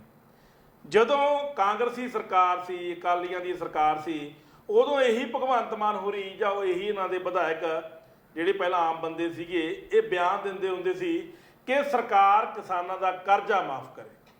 ਪਹਿਲਾਂ ਅਕਾਲੀਆਂ ਨੇ ਮੂਰਖ ਬਣਾਇਆ ਕਿਸਾਨਾਂ ਨੂੰ, ਕਰਜ਼ਾ ਮਾਫ ਕਰਾਂਗੇ, ਵਿਚਾਰਾਂ ਦਾ ਨਹੀਂ ਹੋਇਆ। ਫਿਰ ਕਾਂਗਰਸ ਨੇ ਮੂਰਖ ਬਣਾਇਆ ਵੀ ਕਾਂਗਰਸ ਨੇ ਕੈਪਟਨ ਸਾਹਿਬ ਇਹ ਕਹਿੰਦੇ ਹੁੰਦੇ ਸੀ ਵੀ ਸਾਨੂੰ ਵੋਟਾਂ ਪਾਓ, ਤੁਸੀਂ ਕਰਜ਼ਾ ਭੁੱਲ ਜਾਓ, ਤੁਹਾਡਾ ਕਰਜ਼ਾ ਦੇਣ ਦੀ ਜ਼ਿੰਮੇਵਾਰੀ ਸਾਡੀ ਸਰਕਾਰ ਦੀ ਹੋਊਗੀ। ਇਲੈਕਸ਼ਨ ਤੋਂ ਪਹਿਲਾਂ ਫਾਰਮ ਵੀ ਭਰਾ ਲਏ, ਕਿਸਾਨ ਬੜੇ ਖੁਸ਼ ਹੋ ਗਏ ਵੀ ਲੈ ਸਾਡਾ ਤਾਂ 8-8 ਲੱਖ 9-9 ਲੱਖ ਦਾ ਕਰਜ਼ਾ ਮਾਫ ਹੋ ਜੂ, ਸਰਕਾਰ ਭਰੂ। ਪਰ ਸਰਕਾਰ ਆਪਣੇ ਵਾਅਦੇ ਤੋਂ ਪਲਟ ਗਈ, ਮੁੱਕਰ ਗਈ। ਉਹਨਾਂ ਲੋਕਾਂ ਦੇ ਕਰਜ਼ੇ ਮਾਫ ਕੀਤੇ ਜਿਹੜੇ ਗਰੀਬ ਕਿਸਾਨ ਸੀ, ਅਮੀਰਾਂ ਦੇ ਮਾਫ ਨਹੀਂ ਕੀਤੇ। ਕਹਿੰਦੇ ਜ਼ਰੂਰੀ ਵੀ ਹੈ ਵੀ ਚਲੋ ਗਰੀਬਾਂ ਦੇ ਕੀਤੇ ਵੀ ਕੈਪਟਨ ਸਾਹਿਬ ਨੇ, ਇਸ ਗੱਲ ਨਹੀਂ ਕਿ ਨਹੀਂ ਕੀਤੇ, ਐਪਰੀਸ਼ੀਏਟ ਕਰਦੇ ਆ। ਪਰ ਅੱਜ ਕਿਸਾਨ ਦੀ ਹਾਲਤ ਜਿਉਂ ਦੀ ਤਿਉਂ ਹੈ। ਗੰਨੇ ਦੀ ਅਦਾਇਗੀ ਵਾਸਤੇ ਅਕਾਲੀਆਂ ਵੇਲੇ ਵੀ ਜਿਹੜੇ ਕਿਸਾਨ ਸੀ ਉਹ ਰੁਲਦੇ ਸੀ ਸੜਕਾਂ ਤੇ, ਕਾਂਗਰਸ ਵੇਲੇ ਵੀ ਰੁਲਦੇ ਰਹੇ ਨੇ ਤੇ ਹੁਣ ਵੀ ਰੁਲਦੇ ਰਹੇ ਨੇ। ਹਾਲਾਂਕਿ ਹਰਪਾਲ ਸਿੰਘ ਚੀਮਾ ਨੇ ਗੱਲ ਦਾ ਜ਼ਿਕਰ ਕੀਤਾ ਹੈ ਵੀ ਜਿਹੜੀਆਂ ਖੰਡ ਮਿਲਾਂ ਪੈਸੇ ਨਹੀਂ ਦੇ ਰਹੀਆਂ ਉਹ ਖੰਡ ਮਿਲਾਂ ਦੀ ਕੁਰਕੀ ਕਰਕੇ ਅਸੀਂ ਪੈਸੇ ਰਿਕਵਰ ਕਰਕੇ ਅਸੀਂ ਜ਼ਿਮੀਂਦਾਰਾਂ ਨੂੰ ਦੇਵਾਂਗੇ। ਪਰ ਇਹ ਲੰਬਾ ਪ੍ਰੋਸੀਜਰ ਹੈ, ਇਹ ਲਹਿਲ ਸਾਹਿਬ ਇਹ ਪ੍ਰੋਸੀਜਰ ਲੰਬਾ ਹੈ। ਬਿਲਕੁਲ ਪਹਿਲਾਂ ਜੀ ਉਹ ਕੁਰਕੀ ਕਰਨਗੇ, ਫਿਰ ਟੈਂਡਰ ਕਾਲ ਕਰਨਗੇ, ਇਸ ਹਿਸਾਬ ਦੇ ਨਾਲ ਹੋਰ ਕਿਸਾਨ ਮਰ ਜਾਣਗੇ ਵਿਚਾਰੇ ਭੁੱਖੇ। ਲੇਕਿਨ ਇਸ ਬਜਟ ਦੇ ਵਿੱਚ 2022 ਵਾਲੇ ਬਜਟ ਦੇ ਵਿੱਚ ਪੰਜਾਬ ਸਰਕਾਰ ਨੇ, ਭਗਵੰਤ ਮਾਨ ਦੀ ਸਰਕਾਰ ਨੇ ਕਿਸਾਨਾਂ ਦੇ ਕਰਜ਼ੇ ਮਾਫ ਕਰਨ ਦਾ ਕੋਈ ਜ਼ਿਕਰ ਨਹੀਂ ਕੀਤਾ। ਨੰਬਰ 1, ਜਿਹੜੇ ਉਹ ਸੰਦ ਲੈਂਦੇ ਨੇ ਉਹਨਾਂ ਸੰਦਾਂ ਤੇ ਸਬਸਿਡੀ ਦੇਣ ਦੀ ਕੋਈ ਗੱਲ ਨਹੀਂ ਕੀਤੀ। ਨੰਬਰ 3, ਕਿਸਾਨਾਂ ਦੀ ਜਿਹੜੀ ਫਸਲ ਹੈ, ਜਿਹੜੀਆਂ ਫਸਲਾਂ ਤੇ MSP ਨਹੀਂ ਹੈਗੀ ਉਹਨਾਂ ਦੀ ਕੋਈ ਜ਼ਿਕਰ ਨਹੀਂ ਕੀਤਾ। ਕਿਸਾਨਾਂ ਦੀ ਕੋਈ ਨਵੀਂ ਯੋਜਨਾ ਨਹੀਂ ਲੈ ਕੇ ਵੀ ਕਿਸਾਨਾਂ ਨੂੰ ਉਭਾਰਨ ਵਾਸਤੇ, ਕਿਸਾਨਾਂ ਨੂੰ ਇਸ ਦਲਦਲ ਚੋਂ ਬਾਹਰ ਕੱਢਣ ਵਾਸਤੇ ਕੋਈ ਉਪਰਾਲਾ ਕੀਤਾ ਜਾਵੇ। ਕੋਈ ਸੁਜੈਸ਼ਨ ਨਹੀਂ, ਕੋਈ ਮੁੱਦਾ ਨਹੀਂ, ਕੋਈ ਚਰਚਾ ਨਹੀਂ, ਕੋਈ ਡਿਸਕਸ਼ਨ ਨਹੀਂ। ਲਹਿਲ ਸਾਹਿਬ ਡਿਸਕਸ਼ਨ ਤਾਂ ਹੁੰਦੀ ਆ ਅਸੈਂਬਲੀ 'ਚ, ਤੇ ਅਸੈਂਬਲੀ 'ਚ ਜਦੋਂ ਵਿਧਾਨ ਸਭਾ 'ਚ ਬਹਿੰਦੇ ਆ ਤੇ ਅਸੀਂ ਇੱਕ ਪੁਆਇੰਟ ਦੇ ਉੱਤੇ ਸਿਰਫ ਗੱਲ ਕਰਦੇ ਆ, ਤੂੰ ਦੱਸ ਭਾਈ ਜੀ ਉਹ ਵਿਚਾਰਾ ਕਰੇਗਾ ਕੀ 2 ਮਿੰਟ 'ਚ? ਉਹ ਆਪਣਾ ਸਿਰਫ ਇੱਕ ਮਸਲਾ ਜਿਹੜਾ ਉੱਥੇ ਬੋਲ ਕੇ ਵਿਚਾਰਾ ਚੁੱਪ ਕਰਕੇ ਬਹਿ ਜਾਏਗਾ। ਸਵਾਲ ਤਾਂ ਇਹ ਆ ਵੀ ਉੱਥੇ ਡਿਸਕਸ਼ਨ ਨਹੀਂ ਹੁੰਦੀ, ਬਹਿਸ ਹੀ ਨਹੀਂ ਹੁੰਦੀ ਕਿਸੇ ਇਸ਼ੂ ਤੇ। ਉੱਥੇ ਕੋਸ਼ਿਸ਼ ਸਰਕਾਰਾਂ ਦੀ ਹੁੰਦੀ ਹੈ, ਜਿਹੜੀਆਂ ਰਾਜ ਕਰਦੀਆਂ ਸਰਕਾਰਾਂ, ਉਹਨਾਂ ਦੀ ਕੋਸ਼ਿਸ਼ ਹੁੰਦੀ ਵੀ ਜਲਦੀ ਤੋਂ ਜਲਦੀ ਸੈਸ਼ਨ ਨੂੰ ਖਤਮ ਕੀਤਾ ਜਾਏ ਜੀ, ਤਾਂ ਕਿ ਇੱਥੇ ਕੋਈ ਇਹੋ ਜਿਹਾ ਮੰਗਾਂ ਤੇ ਮਸਲਿਆਂ ਦੀ ਜਿਹੜੀ ਦੁਹਾਈ ਦਿੱਤੀ ਨਾ ਜਾਏ ਤੇ ਲੋਕ ਸੁਣ ਨਾ ਲੈਣ। ਸੋ ਇਹ ਜਿਹੜਾ ਸਾਰਾ ਪ੍ਰੋਸੀਜਰ ਹੈ ਜਿਹੜਾ ਕਿਸਾਨੀ ਨਾਲ ਜੁੜਿਆ ਹੋਇਆ, ਕਿਸਾਨੀ ਦੇ ਸਮੁੱਚੀਆਂ ਜਿਹੜੀਆਂ ਜਥੇਬੰਦੀਆਂ ਨੇ ਜਿਹੜੀਆਂ ਕਿ ਮਤਲਬ ਪੰਜਾਬ ਦੇ ਅੰਦਰ ਕੰਮ ਕਰਦੀਆਂ ਨੇ, ਕ੍ਰਾਂਤੀਕਾਰੀ ਜਿਹੜੀ ਕਿਸਾਨ ਯੂਨੀਅਨ ਲੈ ਸਭ ਆਪਾਂ ਨੂੰ ਇੱਕ ਬ੍ਰੇਕ ਲੈਣੀ ਪੈਣੀ ਹੈ। ਆਪਾਂ ਕਮਰਸ਼ੀਅਲ ਬ੍ਰੇਕ ਲੈਨੇ ਆ ਔਰ ਉਸ ਤੋਂ ਬਾਅਦ ਅਸੀਂ ਵਾਪਸ ਆਉਂਦੇ। ਜਾਇਓ ਨਾ, ਪ੍ਰੋਗਰਾਮ ਖੁਣ ਚਰਚਾ ਇਸ ਤਰ੍ਹਾਂ ਜਾਰੀ ਰਹੂਗਾ।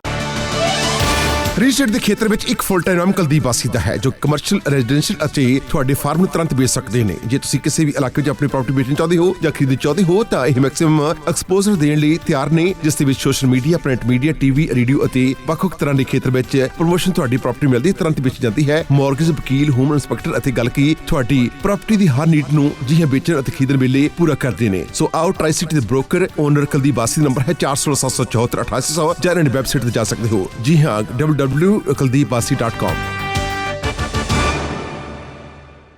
ਜੀ ਦੋਸਤੋ, ਇੱਕ ਵਾਰੀ ਬ੍ਰੇਕ ਤੋਂ ਬਾਅਦ ਤੁਹਾਡਾ ਇੱਕ ਵਾਰੀ ਫੇਰ ਸਵਾਗਤ ਹੈ ਪ੍ਰੋਗਰਾਮ ਖੁੰਡ ਚਰਚਾ ਦੇ ਵਿੱਚ। ਔਰ ਸਾਡੀਆਂ ਗੱਲਾਂ ਬਾਤਾਂ ਜਿਹੜਾ ਬਜਟ ਪੇਸ਼ ਕੀਤਾ ਹੈ ਪੰਜਾਬ ਦੇ ਵਿੱਚ, ਲਹਿਲ ਸਾਹਿਬ ਆਪਣੀ ਕਿਸਾਨੀ ਦੀ ਗੱਲ ਚੱਲ ਰਹੀ ਸੀ ਆਪਣੀ, ਬਿਲਕੁਲ ਜੀ, ਵੀ ਆਪਾਂ ਕਿਸਾਨੀ ਨੂੰ ਕਰਜ਼ਾ ਮੁਕਤ ਕਿਵੇਂ ਕਰਨਾ ਹੈ, ਜਾਂ ਜਿਹੜੀ ਗੰਨੇ ਦੀ ਅਦਾਇਗੀ ਹੈ ਕਿਵੇਂ ਹੋਣੀ ਹੈ, ਵੀ ਕਿਸਾਨਾਂ ਨੂੰ ਜਿਹੜੇ ਭੋਲੇ ਭਾਲੇ ਕਿਸਾਨ ਨੇ ਇਹਨੂੰ ਸਰਕਾਰਾਂ ਮੂਰਖ ਕਿਉਂ ਬਣਾਉਂਦੀਆਂ ਨੇ, ਕਿਉਂ ਇਹਨਾਂ ਤੋਂ, ਕਿਉਂਕਿ ਸਭ ਤੋਂ ਵੱਡਾ ਵੋਟ ਬੈਂਕ ਜਿਹੜਾ ਪੇਂਡੂ ਤਬਕਾ ਹੈ, ਪੇਂਡੂ ਤਬਕੇ ਦੇ ਵਿੱਚ ਵੋਟਾਂ ਵੱਧ ਪੈਂਦੀਆਂ ਨੇ, ਔਰ ਕਿਸਾਨਾਂ ਦਾ ਬਹੁਤ ਵੱਡਾ ਯੋਗਦਾਨ ਹੁੰਦਾ ਹੈ। ਵਿਚਾਰੇ ਇਹ ਦਿਨ ਰਾਤ ਆਪਣੇ ਆਪਣੇ ਉਮੀਦਵਾਰਾਂ ਦੇ ਨਾਲ ਸੰਘਰਸ਼ ਕਰਦੇ ਨੇ, ਲੋਕਾਂ ਨੂੰ ਜਾ ਕੇ ਪ੍ਰੇਰਿਤ ਕਰਦੇ ਨੇ ਵੀ ਵੋਟਾਂ ਪਾਇਓ, ਲੇਕਿਨ ਉਸ ਦੇ ਬਾਵਜੂਦ ਵੀ ਸਾਡੇ ਜਿਹੜੇ ਕਿਸਾਨ ਨੇ ਉਹ ਠੱਗੇ ਠੱਗੇ ਮਹਿਸੂਸ ਕਰਦੇ ਨੇ, ਸਰਕਾਰਾਂ ਕੁਝ ਨਹੀਂ ਕਰਦੀਆਂ। ਇਸ ਬਜਟ ਦੇ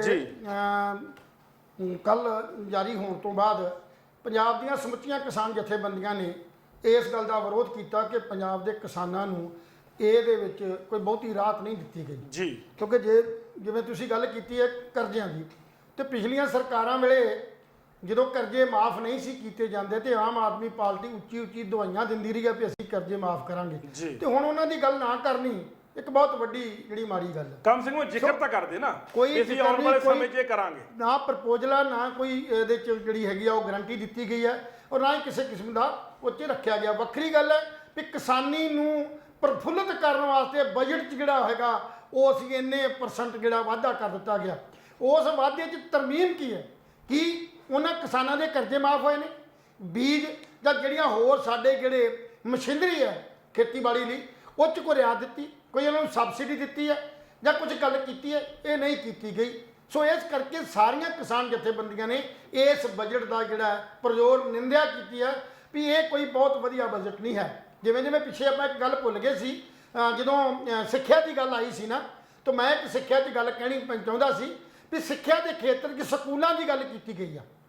ਉਸ ਸਕੂਲਾਂ ਦੀ ਗੱਲ ਕੀਤੀ ਗਈ ਹੈ ਵੀ ਪਹਿਲਾਂ 'ਚ ਆਪਾਂ ਸਾਰੀਆਂ ਜਿਹੜੀਆਂ ਸਰਕਾਰਾਂ ਸੀ ਇਹ ਗੱਲ ਹੀ ਦੁਹਾਈ ਦਿੰਦੀਆਂ ਰਹੀਆਂ ਕਿ ਪੰਜਾਬ ਦੇ ਸਾਰੇ ਸਕੂਲਾਂ ਨੂੰ ਸਮਾਰਟ ਸਕੂਲ ਬਣਾ ਦੇਣਾ। ਜਿਹੜੇ ਸਮਾਰਟ ਸਕੂਲ ਕੀ ਹੁੰਦੇ ਸੀ, ਉਹਨਾਂ ਸਮਾਰਟ ਸਕੂਲਾਂ ਦੇ ਵਿੱਚ ਕੀ ਕੀਤਾ, ਉਹਨਾਂ ਨੇ ਬਾਹਰੋਂ ਰੰਗ ਕੀਤਾ, ਬਿਲਡਿੰਗਾਂ ਨੂੰ ਬਾਹਰੋਂ ਰੰਗ ਕਰਕੇ ਉਹਦੇ ਉੱਤੇ ਕਾਰਟੂਨ ਬਣਾ ਦਿੱਤੇ, ਸਲੋਗਨ ਲਿਖ ਦਿੱਤੇ ਵੀ ਸਮਾਰਟ ਸਕੂਲ ਹੈ, ਇਹ ਸਮਾਰਟ ਸਕੂਲ ਹੈ। ਸਲੋਗਨ ਲਿਖਣ ਦੇ ਨਾਲ ਉਹ ਸਮਾਰਟ ਸਕੂਲ ਨਹੀਂ ਬਣੇ।